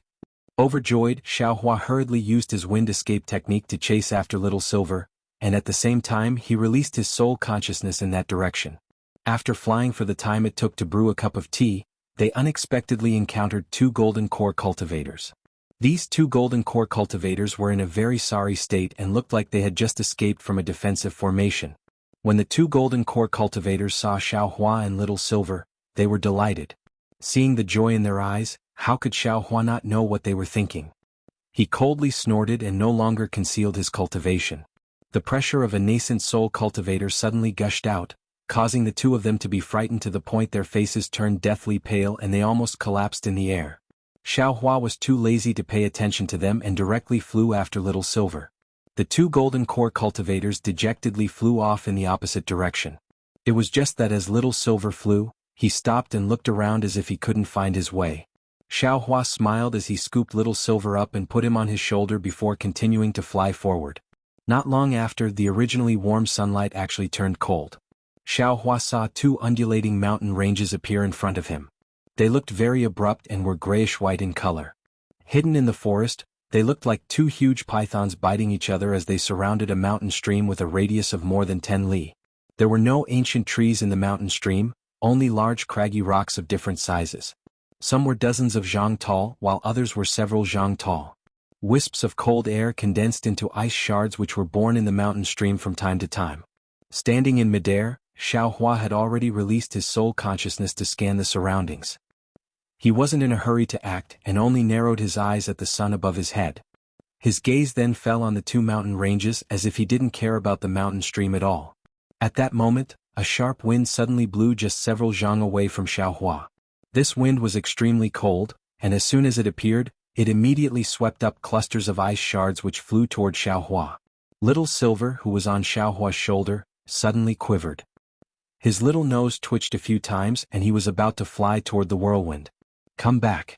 Xiaohua called out to Little Silver and then raised his head slightly to look at the mountain range opposite them. It was at this moment that Little Silver let out a shrill cry. Its small body suddenly curled up and the fur on its body exploded. Its two bright eyes were filled with vigilance as it looked at the mountain range just like Xiaohua. Above the mountain range there were also two shadows. One was flying in front, and the other was following behind.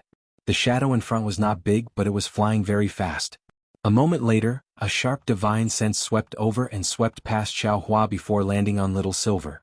This divine sense was very strange. When Little Silver's divine sense locked onto it, he trembled and whimpered a few times. He didn't dare to stay in the air any longer and first flew to Xiaohua's shoulder. Then, feeling that it wasn't safe, he looked for Xiaohua's right hand and landed. His little tail tightly wrapped around Xiaohua's thumb, and he hid his little head between Xiaohua's 4 fingers. His entire body curled up, looking very scared. Xiaohua covered little Silver with his hand as if to comfort him. He looked at where the shadow came from. When he saw it clearly, he saw that it was an ocelot several feet long. At this moment, the ocelot's eyes were narrowed into slits, and the yellow mark on its forehead that was very similar to the king character was particularly obvious. Behind the ocelot was another tall young cultivator. This cultivator looked very boorish, with a full beard, a pair of thick black eyebrows, leopard-like eyes, and a large mouth under his big nose. However, the cultivator's expression was rather arrogant, as if he was looking at the top of his head. Before he could fly closer, the middle nascent soul stage divine sense retracted from Little Silver's body and swept towards Xiaohua. At this moment, Xiaohua didn't hide his cultivation. The cultivator looked at Xiaohua with a trace of disdain and casually cupped his hands. "Fellow Taoist, please?" Xiaohua was a bit puzzled and cupped his hands. "I am Xiaohua. Greetings, fellow Taoist." I am Soaring Lake Country's fairy Xiang Feng, junior brother. My Taoist name is Xiang Tian." Seeing that Xiaohua didn't recognize him, the cultivator's face became even more disdainful. He nodded slightly and said, "Fellow Taoist, Zhao's face is a bit unfamiliar and I've never heard of your name. May I know which senior you work for?" Xiaohua smiled and said, "All right, Taoist Xiang Tian, I'm not working for any senior. I'm here to compete for the Imperial Tutor's lot at the Jade Pavilion meeting." "Oh, so you want to establish your own country?" Taoist Xiang Tian looked Xiaohua up and down and said thoughtfully, "Fellow Taoist, Xiao has lofty ambitions. This old man admires you." I wouldn't dare." Seeing that Taoist Xiang Tian's behavior was a bit strange, Xiaohua was puzzled and said with a smile. Xiang Tian waved his hand and said, "Since you're here to compete for the Imperial Tutor's lot, there's no conflict with this old man. Forget it, this old man will give you some face." "How much is your spirit-seeking mouse worth?" "Give me some face? How much is a spirit-seeking mouse worth?" Xiaohua was stunned, but then he quickly realized and said, "Fellow Taoist Xiang Tian, I'm very sorry. This spirit-seeking mouse is this Zhao's treasure." "I never thought, Xiaohua." Taoist Xiang Tian didn't wait for Xiaohua to finish and said coldly, "Could it be that you've never heard of fairy Xiang Feng?" Xiaohua shook his head and said, "To be honest, this Xiao has never heard of it." "Good." Taoist Xiang Tian nodded and said seriously, "Since fellow Taoist Xiao has never heard of fairy Xiang Feng, then this old man will pretend that I didn't hear what fellow Taoist said. This spirit-seeking mouse is not bad. This old man will pay you 100 top-grade primal stones. Give it to this old man." Xiaohua smiled bitterly in his heart. This Reverend Xiangtian was already a mid-nascent soul stage cultivator, but he was still so ignorant. Xiaohua really didn't know how he cultivated to mid-nascent soul stage. Oh, it should be said how he lived to mid-nascent soul stage. Not to mention 100 top-grade primal stones, this Xiao wouldn't exchange it even if it was 10 million. Xiaohua said indifferently, "If fellow Taoist Xiang Tian doesn't have anything else, then this Xiao will enter the defensive formation." Oh, whoa. The ocelot suddenly let out a long howl in midair, and its golden fur puffed up like Little Silver's. It opened its eyes at the same time, and its gaze was like lightning as it looked at Little Silver. Little Silver let out a cry and tried to drill into the gap between Xiaohua's hands. Unfortunately, how big could the gap between Xiaohua's hands be? It was impossible for Little Silver to drill into it. Taoist Xiang Tian's expression changed greatly. He reached out his hand to touch the Qingquan bag on his waist, but he quickly put it down and said angrily, "Xiaohua, don't be so shameless. This old man has already made things clear for you. Hurry up and give this spirit-seeking mouse to this old man. Once this old man's ocelot devours this spirit-seeking mouse and grows up several times, this old man will tell Fairy Xiang Feng your name. Not to mention that you want to establish a country on the hidden immortal continent, even if you want to cultivate to the late stage of nascent soul, this fairy can help you." Hearing that the ocelot wanted to devour Little Silver, Xiaohua suddenly realized why Little Silver was so scared. This ocelot should be the spirit-seeking mouse's natural enemy.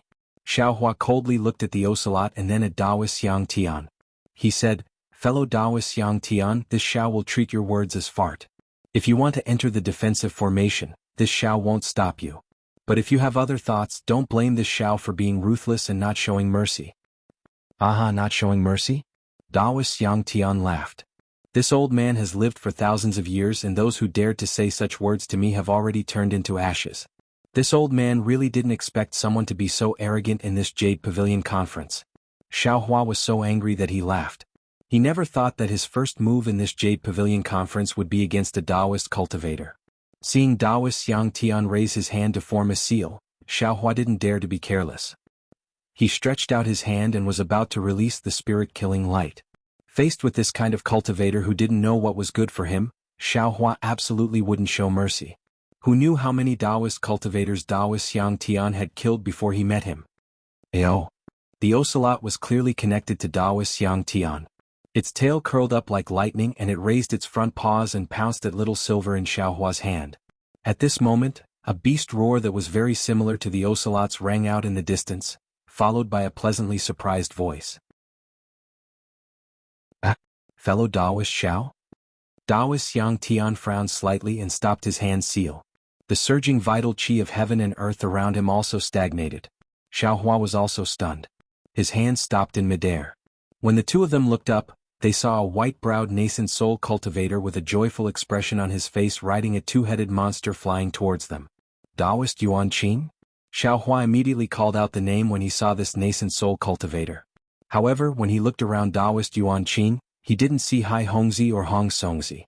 Ayo! While Xiaohua was thinking, the monster under Taoist Yuan Qing's feet opened its mouth and roared again. This monster looked like a python, but when it opened its mouth, it roared like an ocelot. Furthermore, when it roared, it spewed out a thick blue cloud. Taoist Yang Tian's expression was a little strange, but the ocelot was very excited. It no longer looked at little silver and instead roared at the two-headed monster. Let's go. Although Taoist Yang Tian was domineering, he was still a nascent soul cultivator. When he clearly saw Taoist Yuan Qing's cultivation and the monster under him, he immediately made a decision. He no longer paid attention to Xiaohua, and with a shout, he flew towards the source of the sound. The ocelot, on the other hand, growled a few times unwillingly and followed Taoist Yang Tian into the wind tunnel. Before it left, it even stuck out its scarlet tongue and licked its lips. But at this moment little silver was showing off again. It actually raised its fat butt and shook it left and right in the air, and its small tail also swayed. It really wasn't clear whether its fear just now was real or just an act. Chapter 3603. Xiaohua watched Reverend Xiangtian disappear with a cold smile on his face. Looking at the ocelot, he knew that Reverend Xiangtian might not give up on killing him. Now that Reverend Xiangtian saw that Xiaohua had come to help him, he didn't know the situation, and was avoiding him for the time being. Fellow Taoist Xiao, what's going on? Reverend Yuan Qing landed on the ground, and the two-headed monster shrank down to only a few feet long. It coiled around Reverend Yuan Qing's arm, and its four eyes flashed with a dark green light as it stared fixedly at Little Silver in Xiaohua's hand. But at that moment, Little Silver wasn't afraid at all. He wrapped his paws around his mouth and licked his little tongue before rubbing his face protectively a few times, as if he was washing his face. The most ridiculous thing was that after washing his face, Little Silver actually stood up and cupped his hands elegantly at immortal Yuan Qing, as if he were a little person. Ha ha. Reverend Yuan Qing naturally knew what his pet was thinking. Seeing Little Silver like this, he laughed heartily and hit the two-headed monster on the forehead with his palm, shouting, "Evil creature, if you dare do that again, I'll pull out your tendons and skin you alive." Oh whoa. The two-headed monster gave a low howl, looking very aggrieved. It shrank down again and hid its head behind Reverend Yuan Qing, not daring to look at Little Silver again. Xiaohua smiled slightly and rubbed Little Silver's head with his finger. He looked at Reverend Yuan Qing and said, "What else could it be? This so-called Reverend Xiangtian just wants to attack me." "He's Reverend Xiangtian?" Reverend Yuan Qing was blank for a moment before a strange expression appeared on his face. He looked meaningfully in the direction where Reverend Xiangtian had disappeared, as if he had already heard of this Reverend Xiangtian. Xiaohua was blank for a moment before he rubbed his chin and smiled. "Oh, fellow Taoist Yuan Qing, do you know this guy?" "This guy?" Reverend Yuan Qing didn't know whether to laugh or cry. This is a nascent soul cultivator, but fellow Taoist Xiao actually calls him, "this guy." You really don't take a Taoist nascent soul cultivator seriously. Whether it's a golden core cultivator or a nascent soul cultivator, I respect all righteous people. For a thief who covets this Xiao's wealth, this Xiao called him a bastard is already enough. Xiaohua said with a deadpan expression. What if we tie up a late nascent soul stage cultivator? This late nascent soul stage cultivator regards this middle nascent soul stage cultivator as the apple of his eye? Reverend Yuanqing's words carried a hint of ridicule. Xiaohua blinked his eyes, thinking about Taoist Master Xiangtian's big and burly appearance. In any case, she had nothing to do with Taoist Master Yuanqing's beloved daughter. Taoist Yuanqing looks at Xiaohua's somewhat dazed expression and seems to understand something. He says with a low laugh, "It seems that Taoist Xiao really hasn't heard the story of Taoist Xiang Tian and Fairy Xiang Feng." Xiaohua shook his head. This Xiao has indeed never heard of it. However, if a pair of golden boy and jade girl cultivated to the nascent soul stage at the same time, then in my hidden immortal continent, it can be considered a beautiful story. Immortal Yuanqing almost burst out laughing. He lowered his voice and said, "They can't be called a golden couple, but a golden couple. Golden boy and jade boy?" Xiaohua was rather astonished. He did not seem to understand what Reverend Yuanqing was talking about. Taoist Yuanqing laughs loudly. He pats the two-headed monster with his hand and yells, "Evil creature, quickly leave. Don't listen to some corner." Roar. The two-headed monster roars loudly and flies towards the place where Taoist Xiang Tian fell. Taoist Yuanqing says to Xiaohua with a smile, "Taoist Xiao, let's go in first. We'll talk as we walk." Xiaohua asks curiously, "Didn't fellow Taoist Yuanqing make an appointment with Hong Songzi and Hai Hongzi? Why did you come here yourself? Aren't you going to look for those two first?" "We did have an agreement. Moreover, the three of us also have a magic tool to communicate with each other. However, this magic tool can only respond within 100 miles. I have already searched several places but did not find any trace of those two. Now that we have met Taoist Xiao and the trace of a rare treasure, we naturally have to look for the rare treasure first.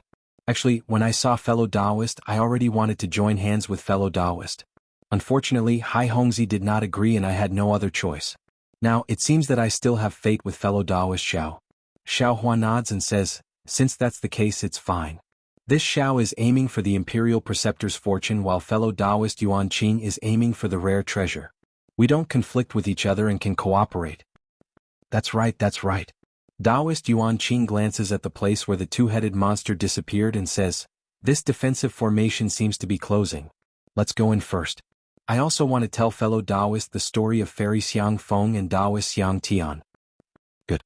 Xiaohua says with a smile, "Fellow Taoist Yuanqing, please go in first." Taoist Yuanqing does not hold back. Since the two-headed monster did not give any warning, the entrance of the defensive formation was naturally not dangerous. He moves his body and enters the wind tunnel. At the same time, he tells Xiaohua the story of Fairy Xiang Feng and Taoist Xiang Tian in a low voice. Taoist Yuanqing does not want to talk about it, but when he does, Xiaohua feels disgusted. After all, Fairy Xiang Feng is not a real fairy but a male cultivator. However, she likes men and thinks of herself as a fairy, so she calls herself Fairy Xiang Feng after reaching the nascent soul stage. This Taoist Xiang Tian is naturally Fairy Xiang Feng's exclusive property. Fairy Xiang Feng likes Taoist Xiang Tian very much and uses all kinds of methods and elixirs to help Taoist Xiang Tian reach the nascent soul stage. Under Fairy Xiang Feng's connivance, Taoist Xiang Tian naturally does not look in anyone's eyes and can take whatever he wants. Others are afraid of Fairy Xiang Feng's power and can only be angry but do not dare to say anything. Damn it. Xiaohua follows Taoist Yuanqing into the formation and sees fog everywhere. Not only is he unable to see far with his naked eyes, even his spiritual sense feels like it is being corroded. He swings his arm as if to drive the fog away and says, "How can there be such a person in this world? It's simply filthy to the extreme. This Xiao is covered in goosebumps just listening to it." Hee hee. Taoist Yuanqing says with a smile, "There are countless strange people in this world, it's just that we don't know about them. You don't even know how ruthless Fairy Xiang Feng's methods are. No cultivator who falls into Fairy Xiang Feng's hands can come out alive. Even people who hear about his methods are disgusting.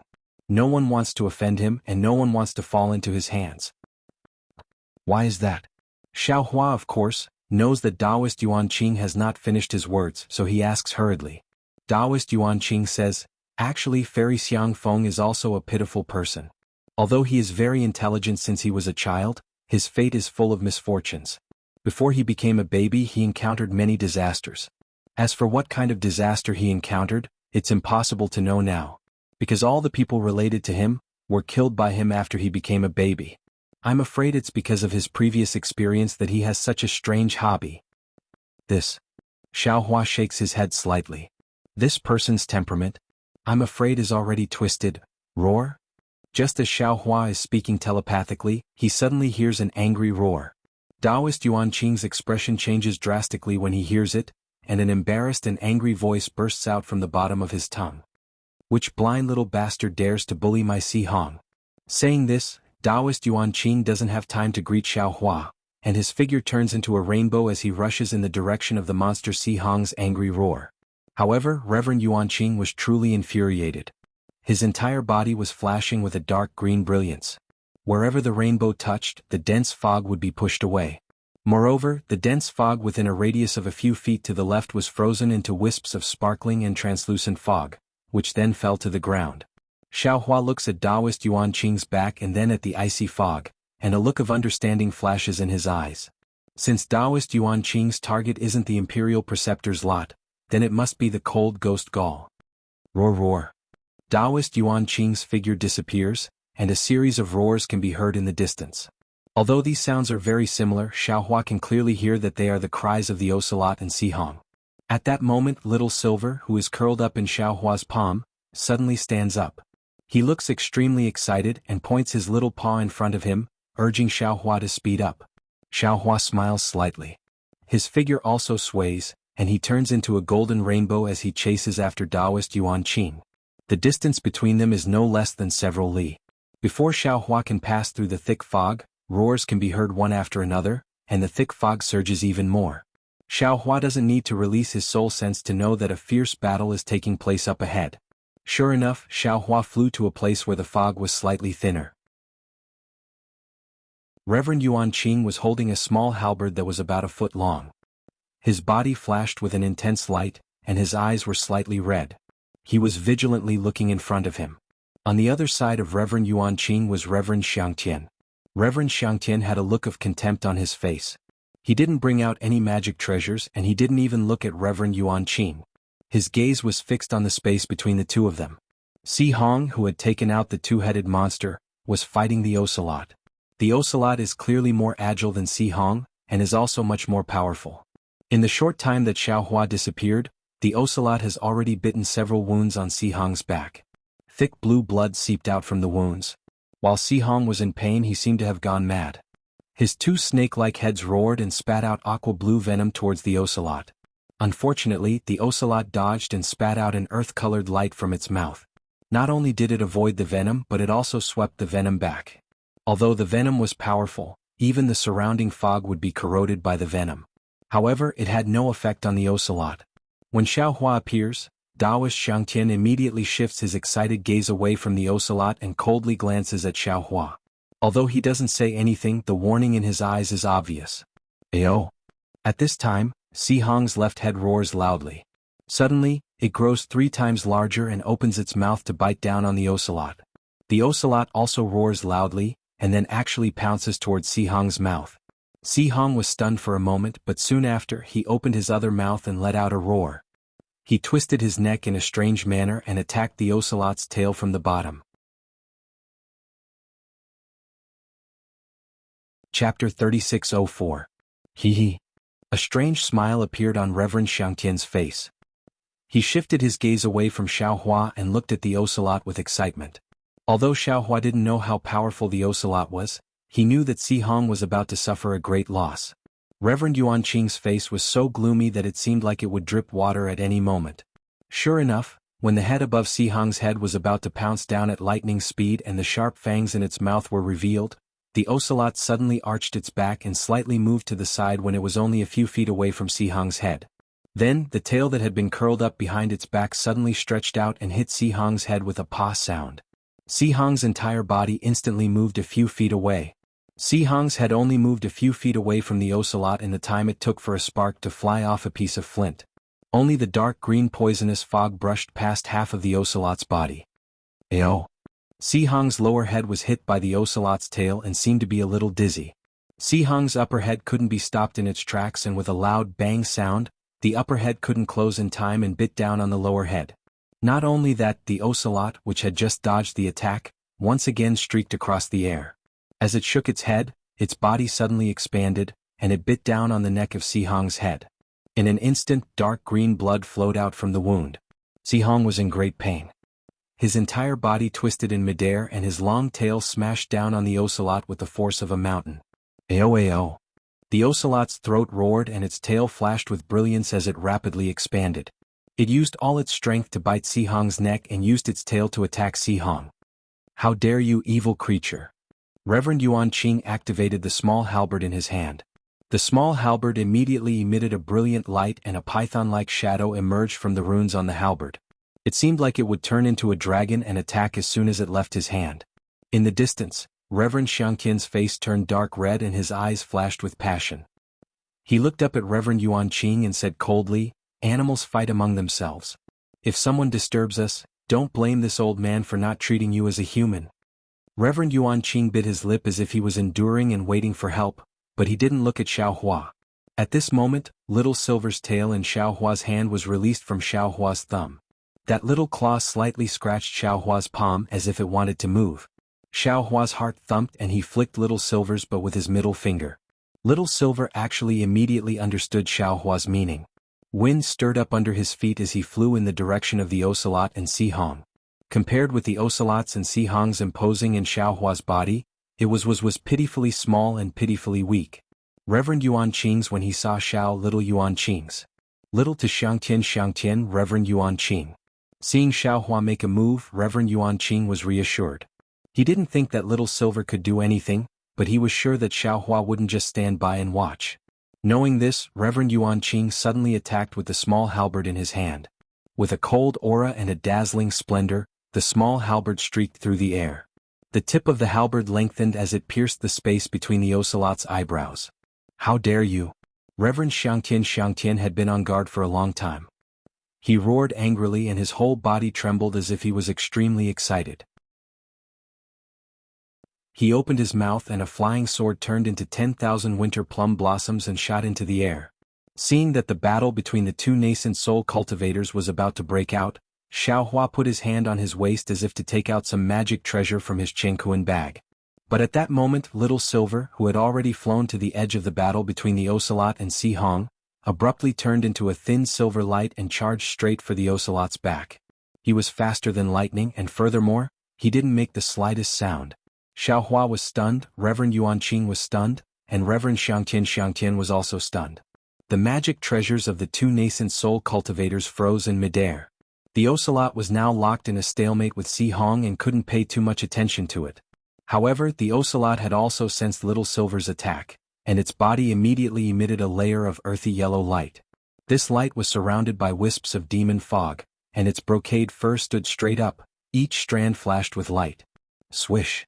It was like a stubborn stone thrown into the water, and the ripples didn't seem to have the power to resist it. Little Silver pounced on the ocelot's back. Whether it was the defensive light, the sizzling demon fog, or the brocade fur, they couldn't resist Little Silver's bite at all. Little Silver's body sank into the ocelot's back. "Whoa!" The ocelot cried out in pain. Before it could pull its mouth away from Si Hong's neck, there was a flash of silver light in front of its chest, and Little Silver actually flew out from there. As soon as Little Silver flew out, the ocelot immediately went limp in midair. Paw! There was a crisp sound as Si Hong's tail hit the ocelot's forehead.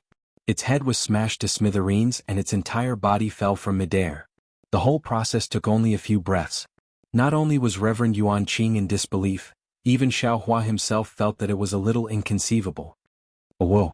Reverend Xiangtian let out a roar similar to an ocelot's.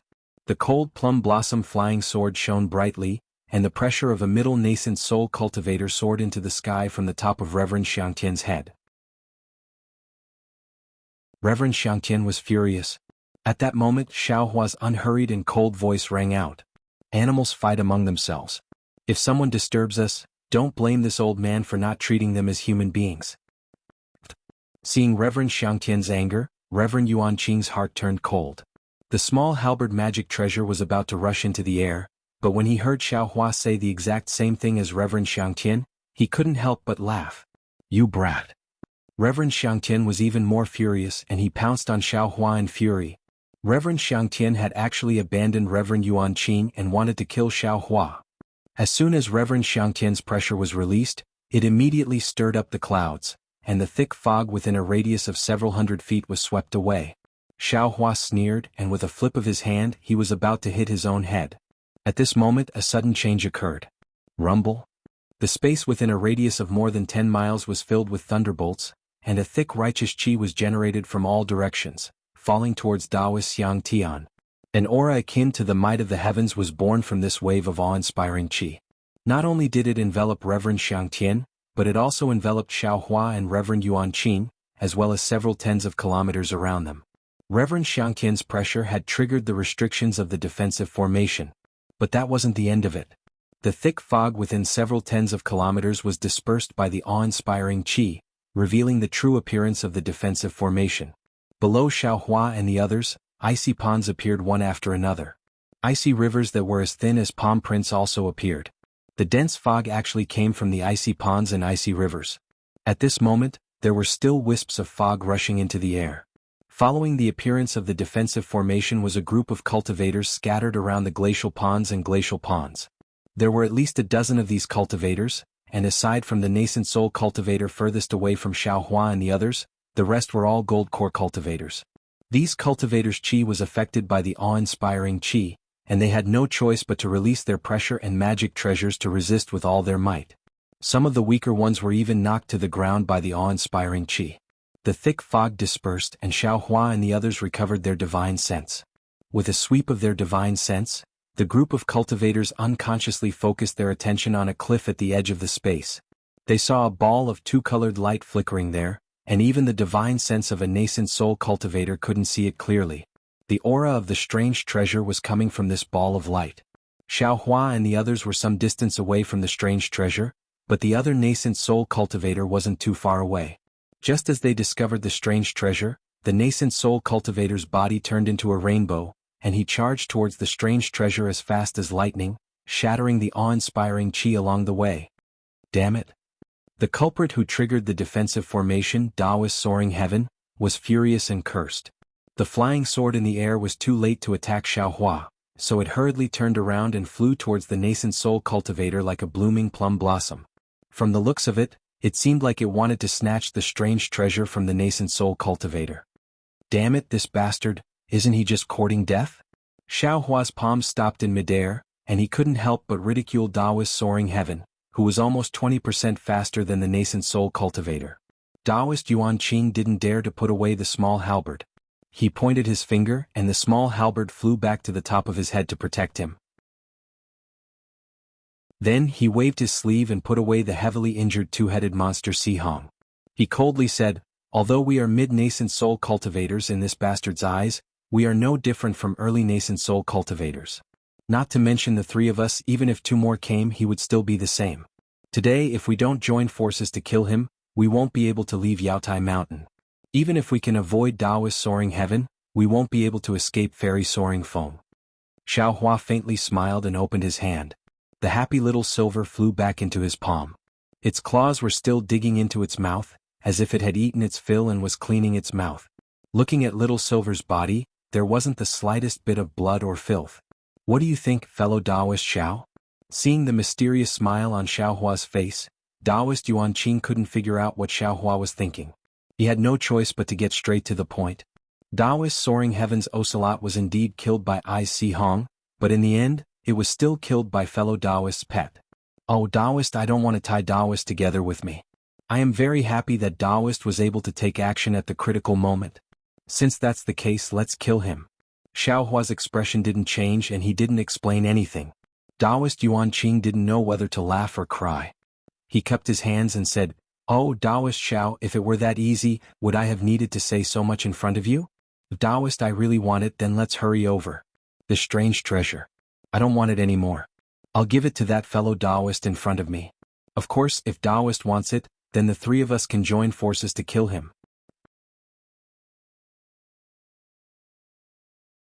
Chapter 3605. "Alright, let's do as Taoist Yuanqing says." Xiao Hua nodded. He looked very relaxed as if he was about to swat a mosquito.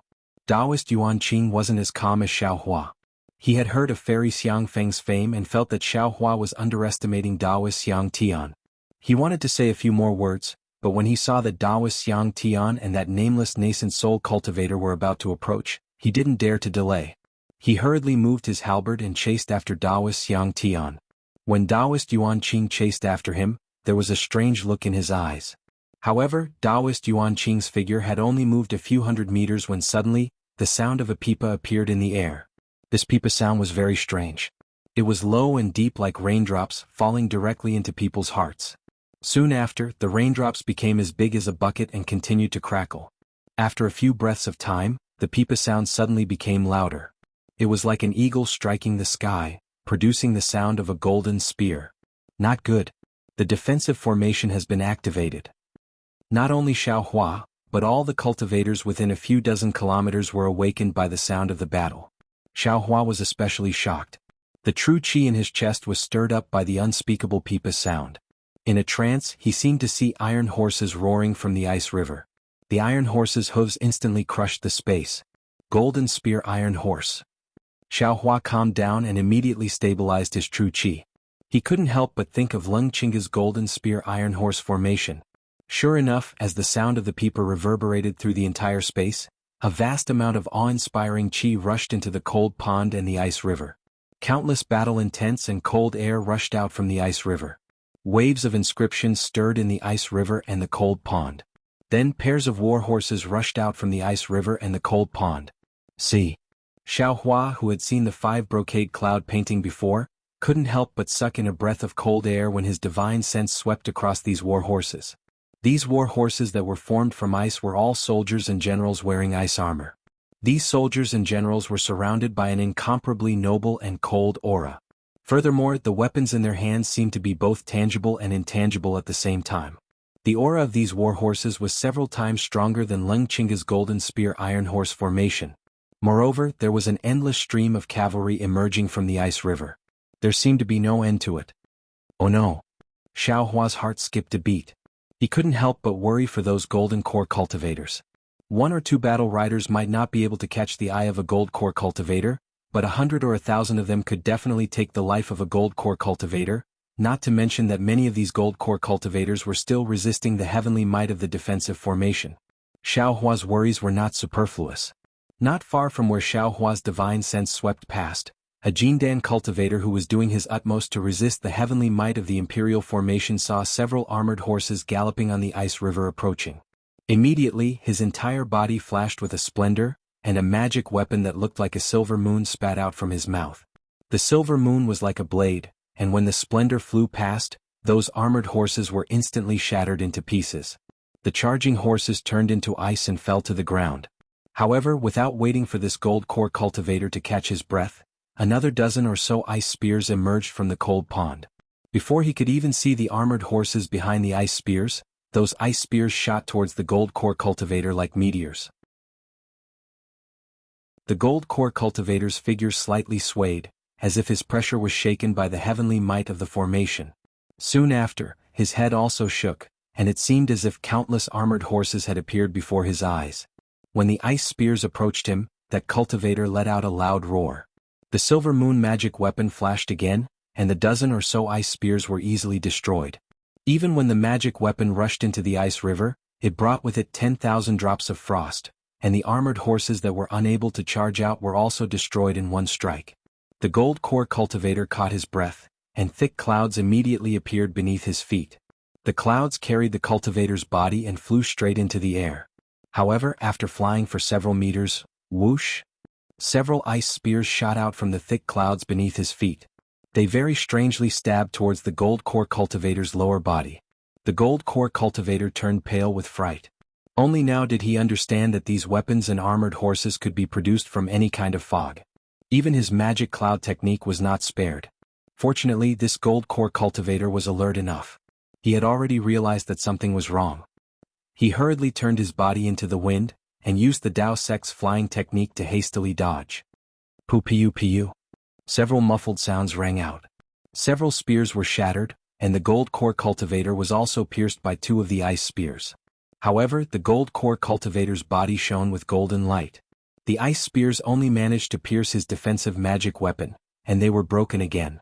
Just as this gold core cultivator was still in shock, and his heart had just started to feel lucky, a clump of cold air once again strangely appeared a few feet in front of his head. This time the gold core cultivator was prepared. He looked very calm. With a wave of his big sleeve, kacha-kacha sounds rang out. Several Dao weapons broke on his iron-like Dao robe. Of course, there were still several ice spears that managed to slip through the net and hide outside of these relatively powerful divine abilities. The gold core cultivator's body shone with golden light again. Clearly he wanted to block these ice spears. However, when the ice spears pierced the golden light, the gold core cultivator's complexion changed greatly.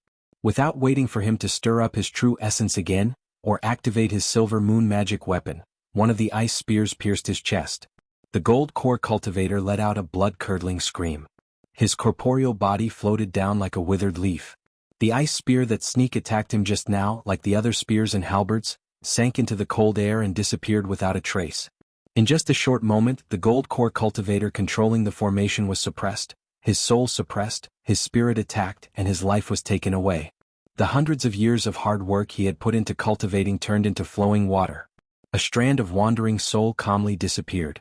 Hiss. Xiaohua could clearly see from high up in the sky that the killing ice spear was no different from the other ice spears. His divine sense was unable to distinguish it at all. Seeing the gold core cultivator fall so easily, Xiaohua hastily opened his transcendence vision. With one glance he couldn't help but suck in a breath of cold air. This was because within the countless mist, there were actually many immortal weapons wielding ice spears that would occasionally appear from the fog of the defensive formation. After killing a gold core cultivator with one strike, they would immediately disappear into the formation. It was as if they were dragging mud and water.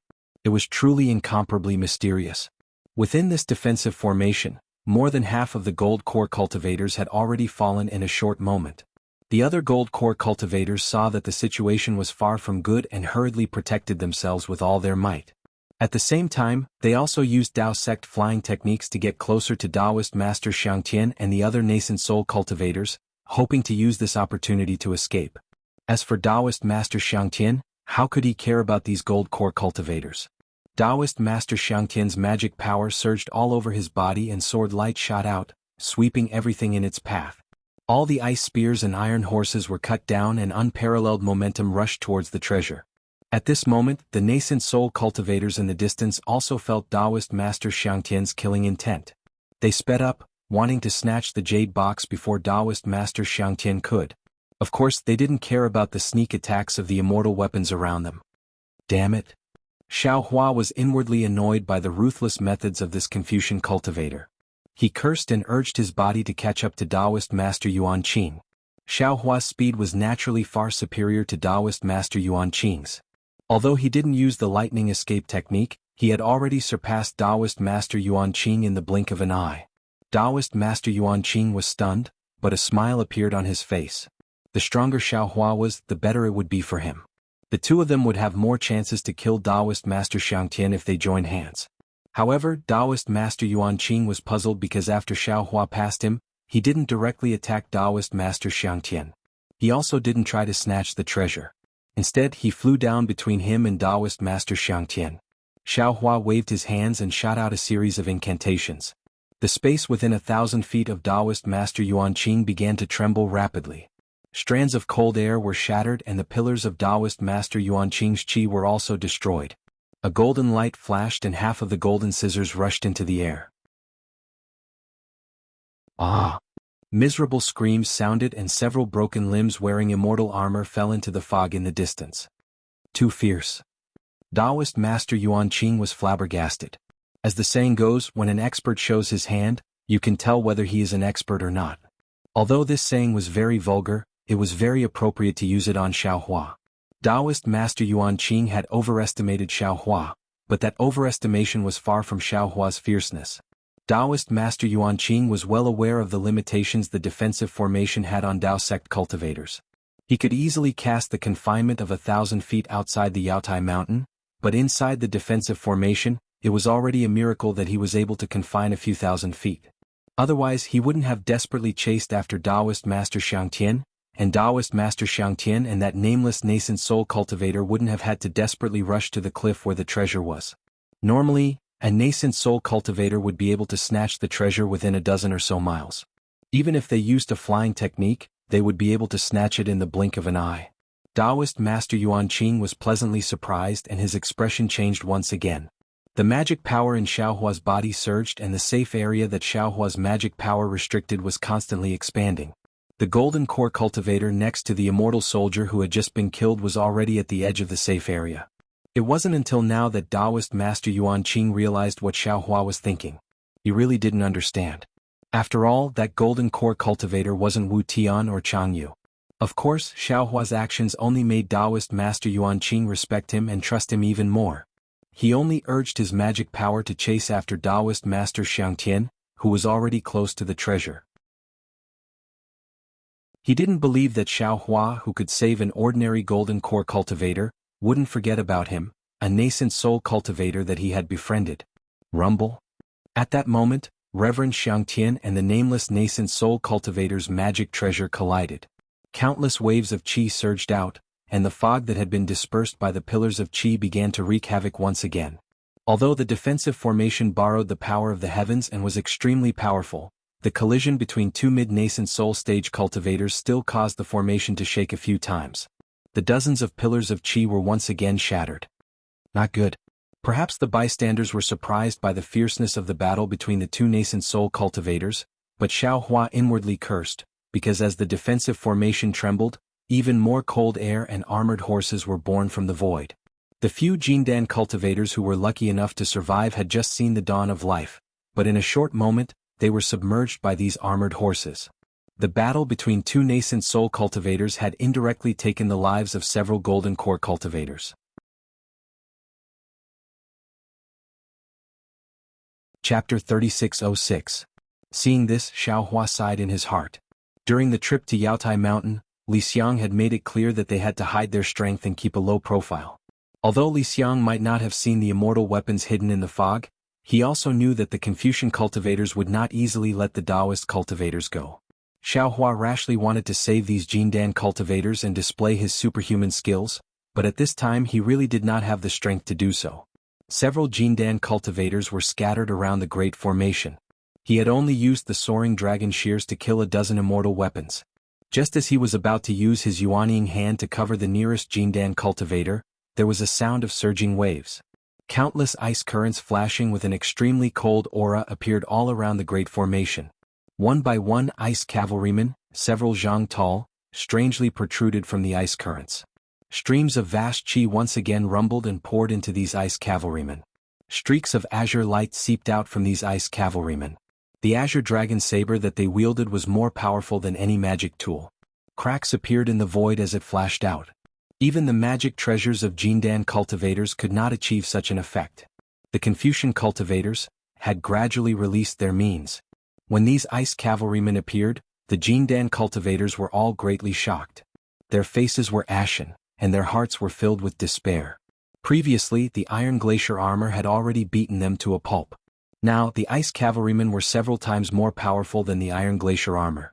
The Jindan cultivator's fighting spirit was completely gone, especially the Jindan cultivator near Xiaohua's confinement area. He completely gave up resisting and only wanted to be protected by Xiaohua. After Xiaohua used the soaring dragon shears to kill a dozen ice cavalrymen, he really could no longer take care of this cultivator who had lost all fighting spirit. The ice cavalryman suddenly thrust forward, and an ice spear that was 100 times colder than ice pierced deeply into his back. Even the Jindan cultivator who was about to self-destruct was suppressed by this coldness. His entire body turned into an ice sculpture and fell to the ground. Not only that, but these cold currents that were like the eruption of an icy river instantly appeared everywhere within the imperial formation that spanned dozens of kilometers. Ice spears that were comparable to Jindan stage cultivators strangely appeared from the void. Even within the space that Xiaohua had just sealed, the powerful imperial formation's heavenly might tore apart the restriction inch by inch. At the places where the restriction was torn apart, strands of icy currents appeared like blood clots. Hundreds of ice spears appeared along with the appearance of the ice cavalry, and each ice spear stabbed towards Xiaohua like flying swords. Xiaohua had no time to care about himself, let alone the several Jindan stage cultivators. After the ice spear appeared, they all died in the time it took to drink a cup of tea. Reverend Xiang Tian and the nameless Yuanying, who were charging towards the ancient treasure, were surrounded by ice cavalry just like Xiaohua. These ice cavalry blocked their path, and even with all sorts of divine abilities, they were unable to kill these ice cavalry. Xiao Hua naturally had to resort to trickery. Although the Dharma eye between his eyebrows was not particularly obvious, it was still slightly open. After all, Confucian cultivators were very proficient in using deception tactics, so Xiao Hua naturally could not be careless. Sure enough, after a dozen ice cavalry arrived, an immortal general that was several times stronger than the ice cavalry rushed out of the icy water with an ice cavalry in his hand. With a whistle, he stabbed towards Xiao Hua like the other ice cavalry. Unfortunately, although this immortal general did not show his face, his filthy thoughts could not be exposed to the light of day. Xiao Hua also did not seem to notice. He casually waved his Taoist robe and scattered most of the ice spears. A few ice cavalry powerlessly pierced the golden light protecting Xiao Hua's body. Seeing the ice spears pierce Xiao Hua's armpits, the immortal general raised his eyebrows slightly as if he was happy. Unfortunately, his eyebrows seemed to have stopped there and could no longer be raised. At this moment, Xiao Hua suddenly shook his hand and a wishful staff appeared in his hand. The wishful staff whistled through the air, flashing past the ice spears and smashing into the immortal general's head. The immortal general did not understand how he had died under Xiao Hua's hands. The staff was too strange. No one would have imagined it. When Xiao Hua encountered such an obstruction, there was no need to mention Taoist Shangtian, Taoist Yuanqing, and the nameless nascent soul cultivator. There were even more cold currents near the strange treasure. Before Taoist Yuanqing could catch up to Taoist Shangtian, he was blocked by many ice cavalry and had no choice but to use his small halberd to meet them. The ice cavalry and ice spears might be the appetizer for these nascent soul cultivators, but the immortal general hidden among the ice cavalry was the appetizer. Several times, the three nascent soul cultivators were almost stabbed by the immortal general. How could the three nascent soul cultivators not know that something was wrong? Reverend Shangtian hurriedly slapped his hand on the door above him, causing a cluster of green light to shoot up into the air. The green light transformed into countless sword lights that rained down like a fountain, enveloping the space several hundred feet around Reverend Shangtian. These sword lights were filled with sword shadows and chilling intent. They strangled the ice river and frost inch by inch, not allowing the ice cavalry to appear again. Reverend Shangtian did the same. Reverend Yuanqing and the nameless nascent soul cultivator did the same. One of them unleashed a watercolored light that looked like a boat in the ocean to protect himself, while the other condensed a huge spindle-shaped magic treasure to shield himself. Neither the ice spears nor the cavalry could break through their defense. Seeing the few gold core cultivators inside the defensive formation fall into the ice river one after another, Xiao Hua sighed and withdrew his magic power. He used his divine sense to urge the soaring dragon shears to sweep away the ice spears and ice cavalry that came out of the ice river. The wishful staff in his hand also danced and flew toward Taoist Shangtian and the others. For a moment, the entire defensive formation was in a stalemate with the four nascent soul cultivators. Although there were still dozens of ice rivers within the defensive formation, the ice rivers seemed to be helpless against the defenses of the four nascent soul cultivators. Seeing that the previous defense was effective, Taoist Shangtian immediately urged his flying sword to rush toward the treasure while the nameless nascent soul cultivator used his nascent soul hand to grab the treasure. Seeing this, Taoist Master Yuanqing knew that this was an excellent opportunity. Almost without hesitation he activated the small halberd. Streaks of crystalline thunderbolts flashed in the air, shattering countless ice spears. Like the nameless nascent soul attacking Taoist Master Shangtian from both sides, the halberd fell towards Taoist Master Shangtian's back. "You dare." Taoist Shangtian coldly smiled and pointed his finger at the flying sword. The flying sword let out a whistling sound and instantly grew in size. It was originally flying toward the treasure, but it strangely changed direction and directly chopped toward the nameless nascent soul's nascent soul hand. Moreover, the momentum of this change was as heavy as a mountain, as if Taoist Shangtian had already planned for this. The nameless nascent soul's expression changed slightly. He knew that this was a diversion tactic, but at this point the nameless nascent soul had no choice but to face it head-on. Looking at the smug expression on Reverend Xiangtian's face, he opened his mouth slightly. Web. He spat out a mouthful of clear air, and a cauldron the size of a thumb flew into the air. Following his chanting, a dozen huge pillars of origin energy rose from the mouth of the cauldron and landed on the cauldron with a sound no less powerful than that of the pillars of origin energy. After the cauldron received the origin energy pillars, It shined brightly like a meteor and blocked the small halberd that was about to transform into a dragon. Rumble. In an instant, Taoist Xiangtian used his flying sword to split open the nameless nascent soul hand and the cauldron to block Taoist Yuanqing's small halberd magic treasure. With a loud sound, the entire defensive formation violently trembled. Whether it was the ice river or the mist, they were all violently tumbling, causing Taoist Yuanqing to feel extremely bitter. Although he had overestimated Taoist Xiangtian, this overestimation was not enough. They were both mid-stage nascent soul cultivators, but Taoist Xiangtian was able to fight against two of them with ease. Taoist Yuanqing didn't know what the nameless nascent soul cultivator was feeling. He only knew that his qi and blood were surging and the magic power in his body was tumbling like the ice river. A sharp sound seemed to be coming from his ears. Along with this sound, the sound of the pipa in the defensive formation reached its peak and soared into the sky. I can't let Taoist Xiangtian and that nameless nascent soul cultivator join forces. I must join forces with Xiaohua to kill Taoist Xiangtian. This was the only thought in Taoist Yuanqing's mind. At the same time he didn't care too much. While urging his magic power, his halberd flashed with an unusually strong brilliance. He desperately rushed towards Taoist Xiangtian's cauldron.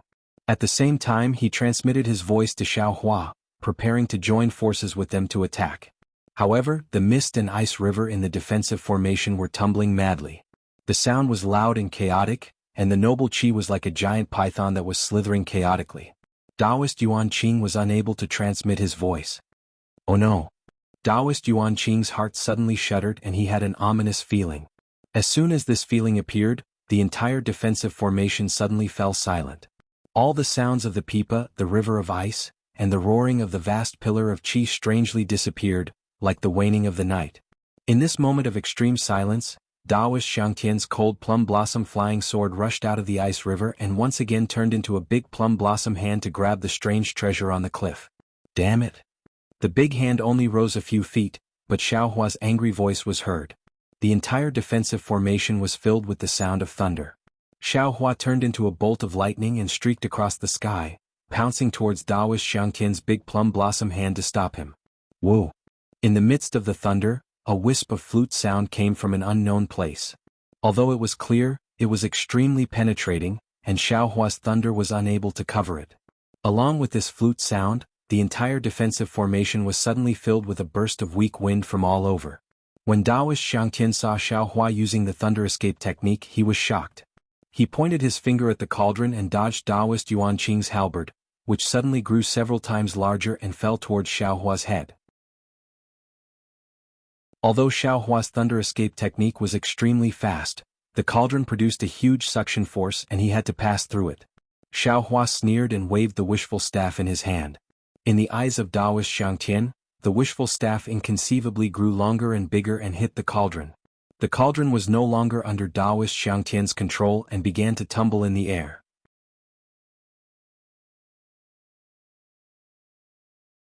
Chapter 3608. Taoist Xiangtian. Xiaohua waved the wishful staff and shouted angrily, "Can't you see? Every time you fight someone you cause a change in the defensive formation, and each change is stronger than the last.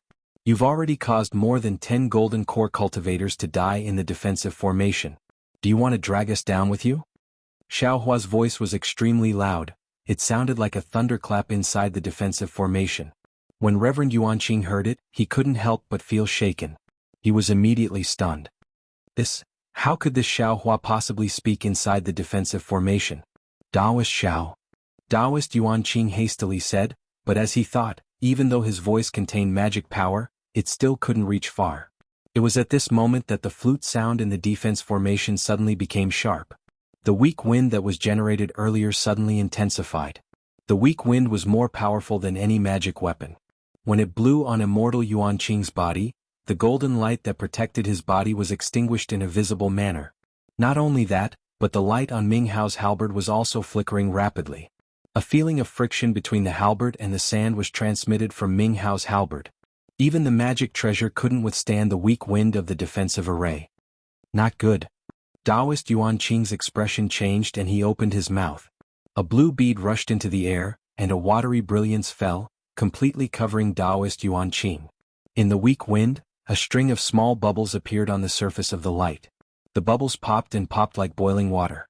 Even though the water bead couldn't completely resist the weak wind, Taoist Yuan Qing let out a long sigh of relief. He reached out to grab Ming Hao's halberd, but when he tried to use his magic power, the weak wind blocked his magic power. Ming Hao's halberd flashed a few times, and like a wanderer unwilling to turn back, it only struggled to return several feet. Taoist Yuan Qing had no choice but to use his flying light to fly in the direction of Ming Hao's halberd. At this moment, the expressions of Reverend Xiangtian and the nameless cultivator changed slightly. Reverend Xiangtian was shocked by Xiaohua's divine ability and opened his mouth as if he wanted to say something, but no sound came out. In the end, Reverend Xiangtian didn't dare to act rashly and recalled the cold plum blossom flying sword and the cauldron. In just a moment, half of the cold plum blossom flying sword had been blown away by the wind, causing Reverend Xiangtian to be shocked. The nameless cultivator seemed to have been prepared for this. Seeing his magic weapon being corroded by the weak wind, he didn't seem surprised, but when he heard Xiaohua's voice, he was greatly alarmed. He opened his mouth and a pale white bead flew into the air. The bead's brilliance didn't cover a large area, only a few dozen feet in size, but within this area, not a single weak wind could be produced. A frozen bead? Reverend Xiangtian's eyes lit up. The flying sword seemed to be greedy, and it shrank a few times in the air before returning to his hand. This was because at this moment Xiaohua, who Reverend Xiangtian was most unsure of, had arrived. Although the golden light around Xiaohua's body flickered slightly in the wind, as if it was being eroded by the wind, Xiaohua's flying speed was much faster than before. Although it couldn't compare to the lightning evasion technique, in the eyes of Reverend Xiangtian, his heart couldn't help but skip a beat. After all, Xiaohua was his enemy and not his friend. All of you stop. After several changes in the defensive formation, Xiaohua was finally able to say these words in front of the two mid-nascent soul stage cultivators. If anyone dares to act rashly again, this Xiao will immediately kill them. With that, Xiaohua's eyes swept over Reverend Xiangtian and the nameless cultivator like lightning. Reverend Xiangtian flew into a rage and the flying sword in his hand flew into the air again. His previous misgivings were thrown far away as he loudly shouted, "Brat, what qualifications do you have to order this old man around? What divine ability do you have to kill this old man? What if I join in?" The nameless cultivator's eyes twitched in the face of Xiaohua's fierce expression. When he heard Reverend Xiangtian's challenge, his eyes flashed with a trace of ridicule. He raised his hand and a small drumstick that he had put away earlier shined with a yellow light. "Join an eye." Reverend Yuan Qing finally arrived and said with a smile, Ming Hao's halberd in his hand. Reverend Xiangtian coldly snorted and said, "Even if it's the three of you, do you think this old man will be afraid of you?" However, although Reverend Xiangtian's voice was fierce, the flying sword in his hand didn't fly out. Xiaohua coldly smiled and said, "I don't know if you're afraid or not. What I do know is that if you don't cooperate with the three of us, not to mention the treasures on the cliff, even your life will be lost." With that said, Xiaohua pointed to the left and sternly shouted, "Take a look. The defensive formation is filled with weak winds and glaciers. There are also immortal soldiers and immortal generals hidden inside. Don't tell me you don't know the existence of these immortal generals and how powerful they are. A few golden core cultivators won't be able to fight back in front of them. Even nascent soul cultivators like us won't be able to escape if they surround us." Reverend Xiangtian's words were still unyielding. "That's what you think. This old man naturally has his own divine ability. Don't think I don't know what you're planning. You're just using the excuse of cooperation to prevent this old man from obtaining the treasures." Xiaohua ignored Reverend Xiangtian and turned to the nameless cultivator. He cupped his hands and said, "I am Xiaohua of Black Cloud Mountain. How should I address you, fellow Taoist?" The nameless cultivator smiled and said, "I am Su Tingzi of the Jingxi Mountain Villa." "Good." Xiaohua nodded and asked, "Fellow Taoist Su Tingzi, do you wish to sign with the Imperial Teacher?" "The Imperial Teacher's sign?" Su Tingzi smiled. "I don't need it." "Yes." Xiaohua nodded and smiled. "I need the Imperial Teacher's sign. Since fellow Taoist needs different things, we should be able to work together." "As you wish." Su Tingzi was even more delighted. "Your wish is my wish. Reverend Xiangtian?" Xiaohua glanced at Reverend Xiangtian. "Do you want to oppose the three of us?" "So what if I oppose you? So what if I don't oppose you?" Reverend Xiangtian looked around and saw that the weak wind had already started to condense. These strands of weak wind gradually turned into hurricanes. When these weak winds converged into hurricanes, Even a mid-stage nascent soul cultivator like him wouldn't be able to deal with them. He had no choice but to find a way out of this situation. I won't talk about the consequences of opposing you, Xiaohua said indifferently. If you want to work together, then let's put aside our grudges for the time being. As for the strange treasure on the cliff, let's put it aside for the time being. We'll first work together to protect ourselves and use our divine abilities to break this defensive formation. Ah, Xiaohua, are you joking? Reverend Xiangtian didn't wait for Xiaohua to finish speaking and laughed loudly. Break this defensive formation? Do you know what this defensive formation is? How dare you talk about breaking it so arrogantly? Xiaohua slightly frowned and said indifferently, since it's a formation, it can be broken regardless of whether it's a Taoist formation or a Confucian formation. I don't think there's anything wrong with what I said. Reverend Xiangtian coldly snorted. The ignorant are truly fearless. Let this old man tell you, although this old man doesn't know what this imperial formation is, seeing that it can injure both you and me, this imperial formation must be one of the famous 28-star sovereign imperial formations of the Jade Pavilion Conference. In the past, the cultivators who participated in the Jade Pavilion Conference were able to walk out of this defensive formation and obtain the Imperial Teacher's sign. There was no need to go through any selection. I've never heard of the 28-star Monarch defensive formations being broken. Let's hear Reverend Xiao out. Reverend Yuanqing said coldly. You and I might not be able to break this defensive formation, but it's still possible for us to protect ourselves and obtain the strange treasure inside the defensive formation. That's right. Xiaohua took advantage of the situation and said, we'll first work together to protect ourselves and then obtain the strange treasure together. If it's the Imperial Teacher's sign, then I'll thank you three fellow Taoists. If it's not the Imperial Teacher's sign, then after we escape from the defensive formation, you three will discuss how to divide it. Who's going to take the strange treasure? Reverend Xiangtian asked straightforwardly. Xiaohua said proudly, naturally it's me. Why is it you and not me? Reverend Xiangtian was immediately dissatisfied. Because I'm Xiaohua. Xiaohua looked at Reverend Xiangtian and said word by word. Reverend Yuanqing clapped his hands. I agree. What about you? Fellow Taoist Su Tingzi? Xiaohua looked at Su Tingzi. Su Tingzi pondered for a moment. He looked at Reverend Yuanqing and then at his air-frozen bead, which had already begun to waver. He couldn't help but say tentatively, I'm afraid this air-frozen bead won't be able to last for long. If Reverend Xiao has the means to protect us while we head to the place where the strange treasure is, then I'll agree for fellow Taoists to take it. Yes, I'll naturally agree to this. As Xiaohua spoke, he waved his hand and the weak water bead flew into the air. As soon as the weak water bead flew out, puffs of weak water fell down and formed a water curtain of varying density that protected the four of them. The dense weak water blocked the weak wind. Although the weak wind was able to pass through the sparse weak water, Reverend Yuanqing and the others could see through the sparse weak water. The weak wind that passed through the sparse weak water couldn't threaten the safety of the four of them. Good. I'll listen to Reverend Zhao's arrangement. Su Tingzi was overjoyed and hastily put away the air-frozen bead. Reverend Xiangtian looked at the weak water bead above Xiaohua's head and his eyes flickered. The current situation had already been decided. If he didn't agree to Xiaohua's request, then Xiaohua would definitely make a move. Reverend Xiangtian had the strength to fight against Reverend Yuanqing and Su Tingzi, but now that Xiaohua's strength was unfathomable. Reverend Xiangtian pondered for a moment and said indifferently, given the current situation, do I still have a choice? Let's go. Seeing that Reverend Xiangtian didn't object, Xiaohua didn't beat around the bush. He pointed at the weak water bead and flew toward the cliff. Reverend Xiangtian was even faster than Reverend Yuanqing and Su Tingzi. His body swayed and landed on Xiaohua's left hand. He was within the range of the weak water bead and maintained a sufficient distance from Xiaohua. Reverend Yuanqing wasn't in a hurry.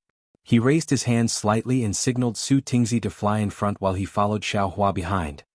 You're tuning in to the Dreamy Chapters YouTube channel. We're so grateful for your support and don't forget to subscribe to join us on this incredible journey through captivating stories. Your generosity through donations truly makes a world of difference, as it's the primary source of revenue that allows me to expand and enhance this channel for you. Thank you from the bottom of my heart for being a part of this adventure.